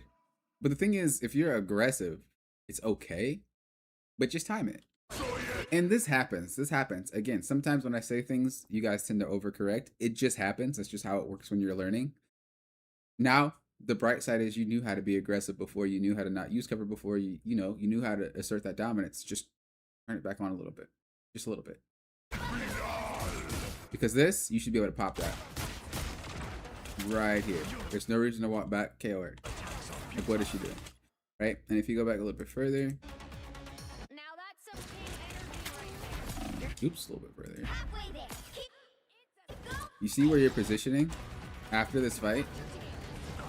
You're just letting them walk back for free. You have to make them push you again, right? So we have to go further. You can go here if you want, or if you take it a little bit further, you can go here. But the thing is, Max is very slow, and I wouldn't do this. This is just too deep, I think, for him. So being at the top right here, and I think you can break this so you can see more, be here. Right? And as they push you, turn on your team up and pressure their back line. Because when Hulk jumps in, his team has to follow up, right? Pressure the back line so they can't domino effect. It's just not going to happen. He's going to be isolated. And it's going to be free. You also have assassins that can one-shot. You also have another poke character. It's just a lot of space given up for free. That's all it is. Get that vehicle moving. Not saying you would have won the game. Don't like twist my words. I'm just saying it should have been harder for them. But you see, look all that space you gave. Look, they literally just walked your team down. Like, look at it. Look at it from their perspective. Look. They just walked your team down because you weren't there. The hood ain't gonna hold space unless he dives them. Like, look.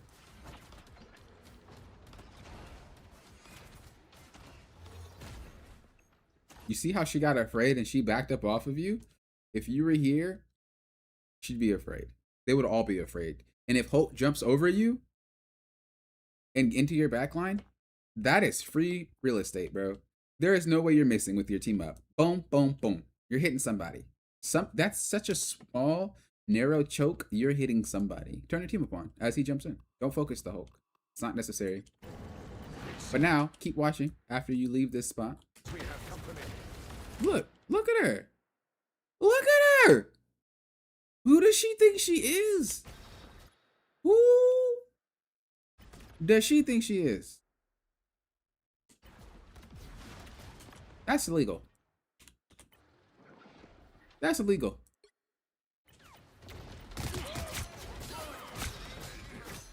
And you're telling me if you weren't here, she's not popped? She's free. I mean, the way she plays, she's just very aggressive and she's always out of cover. She's free, but you're not marking her. Look at her. She's still just chilling in front. Oh my God. This is ridiculous. Oh my God. This is ridiculous. Bro, all these characters are free. Where are you? Hit her with the Kamehameha. Brother, if you just look. Why are you over there? They're not even approaching from that direction. So you can see, as I was saying, you're giving up too much space and you're not taking power positions. This type of stuff should not be going on if you hold point. But you allowed them all to just come back and flood. Yo, she's trolling. This is why I don't like invisible women players. They be thinking they hot stuff. Brother. Dude. There's no way. There's no way. You sneeze on her, she's KO'd. There's no way. What were you doing? Attacking the no more? Real firepower. Yeah. So a lot of the complications, the bright side is you're not actually doing anything wrong. You're not doing anything wrong and you're not playing bad. Because you play every situation pretty textbook. It's not bad at all. The issue is just you're giving up too much space or you're not commanding space. And this is pretty difficult to do on Mag just because he doesn't have a lot of like melee presence, right? If you overextend too much, you're kind of cooked. If you don't hold space, they'll run you down. It is pretty rough to do it, but once you learn how to do it, it's going to help you out a lot. And as I said before, when you are defending, you have to think about, well, how are they going to approach us? If they're going to approach us from here, and this is main, you should be in a spot that makes it so it's hard for them to do so. If you are taking space, we'll flip it. If we're taking space, right, and they're held up where you are, you have to figure out, well, how can I force this to allow us to get free space? And honestly, I would just come up here as my team walks, right? And as they walk, I'm trying to shove them back from this location. And then I can kind of move myself over here and we can make it up. You know what I mean? Like command the space should it be open. And then that allows you to make more space and allows you to push and whatnot. As I said, you're not really playing bad. It's just, hey Chaos, how you doing? You're not playing bad. It's just the space, you're just being taken advantage of. That's really the best way to put it. Just things are happening because you're just getting taken advantage of. If you were to play how you played and you were to stay here, I guarantee you would have got some picks. I guarantee it, because you're not playing poorly at all. So I would work on commanding space safely, and I would work on being in power positions to make it so that's very, very difficult for them to push you. And even so, you also want to make sure that should they try to push you, can I realistically stop it? Can I shove you back? Can I hit the backline when you dive? If Doctor Strange is walking past me looking for an ultimate, can I pop a few of you guys before he lands that ultimate? Things like that, because it will make a difference. It'll make a difference. I promise you. I'm gonna probably, let me see. This is probably really dumb because Mag is nowhere near the same character as the Hood. But I'm gonna give you a brief example of like what I mean. So in this game, I was solo tanking as Hood, right? And the only way to stop aggression is kind of to be aggressive sometimes. So they capture point. And as they're about to push us. Okay, not now. Because obviously we're winning. But wait a little bit. So as they're about to push us, I gotta make it difficult somehow for them to push us. How do I do it? By off angling. Now, again, Mag is not this mobile, but I want you to understand the concept of the, like, you have to think about the tools your character has and use it to create opportunities so that way they can't really shove your team like that. So as you see, I'm holding here because I can't, I can't hold here, right? What is in my toolkit? Off angling. Why? I'm mobile. So how can I pressure them and keep them from pushing without actually being in the field view of the tank, like actually like Doctor Strange, Mag, Group, things like that? The best thing I could do is off angle. Yeah. This is allowing my teammates to heal me because I'm in a good spot, and it's also allowing my teammates to damage them should they want to. As they chase, I removed pressure from the front line. Now there's only Group. Right? You go back, I'm still here. So the way that I put pressure, the way that I make sure that they can't force their way into my backline or push is I have to be in their backline. Why? That's my toolkit. For Mag, it would be to try to pick off the backline. As the Hulk jumped in, you should be thinking, can I knock them out? Can I knock them back so Hulk is by himself? Can I KO them? Can I do that? And stuff like that. It's part of your toolkit. They can't push because I'm here. And it's the same thing that I do with Cap, really. And we just removed an entire push by making one play. That's what you should be doing with your gameplay. You have the mechanics. You're landing shots. You're using Mazenkos. I mean, you popping on. But you have to really try to use that to your advantage. Don't take a look at these losses. Look. Shh. Shh, don't say nothing. Don't say nothing. But yeah, that's what you're looking for when you play.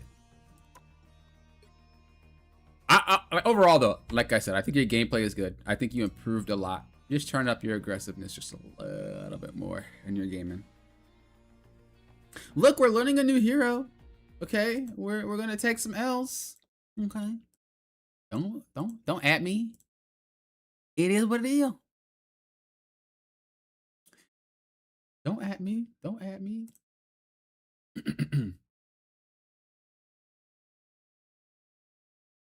What time is it? Oh my goodness gracious. It's almost 12 o'clock.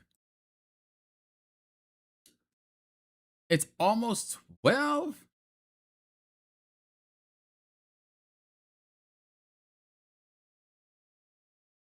All right. Well, I'm gonna call it, as you guys know, I typically do. I'm gonna call it. I did want to play some ranked, but I just don't think it's a good idea. I think I'm gonna lose all my games if I play ranked. Even though I really want to, but I know I have to eat. Maybe I'll play some off stream after I'm done eating.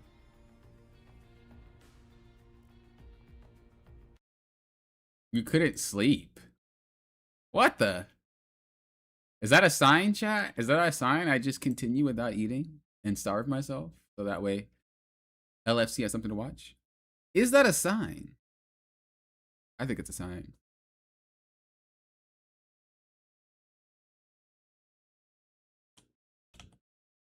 You have any questions about that, by the way, Ivan? Oh, you already said something. I feel like I improved a lot on your last VOD. I'll keep adjusting my gameplay. Yeah, no, you're cooking. You're cooking. And you said that was a Celestial lobby, so you're cooking. We could annoy you in Discord again. True. That is fair. That is fair. I don't know. I could play Tokon. Do some practicing in that. But I do want to play. I don't know. Maybe I should just chill and relax for the rest of the night. We'll see. We'll see what happens. I do need to eat, though. That's priority number one. Oh, the hell, it was a Smurf. It was in Diamond. Oh, that's why she walked up on you like that. That makes a lot of sense.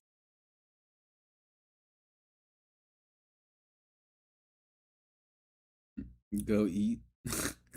Have a good dinner. Thank you. I will. I will. Yeah, I don't know what I'll do next. I'll probably just call it and maybe just go straight to sleep. But I also do want to play the hood, so I might actually play. We'll see. If I do play and I decide to stream it on Discord, I'll let y'all know and then we can just kind of hang out while I play. If not, then I'll just go straight to sleep. But as always, you guys have been amazing. I love streaming for you guys. I say it every single time. You guys are the winners. But yeah, we're gonna go ahead and dip out. I was gonna raid, but I don't know if I should. I guess so. We'll raid. We'll raid it out.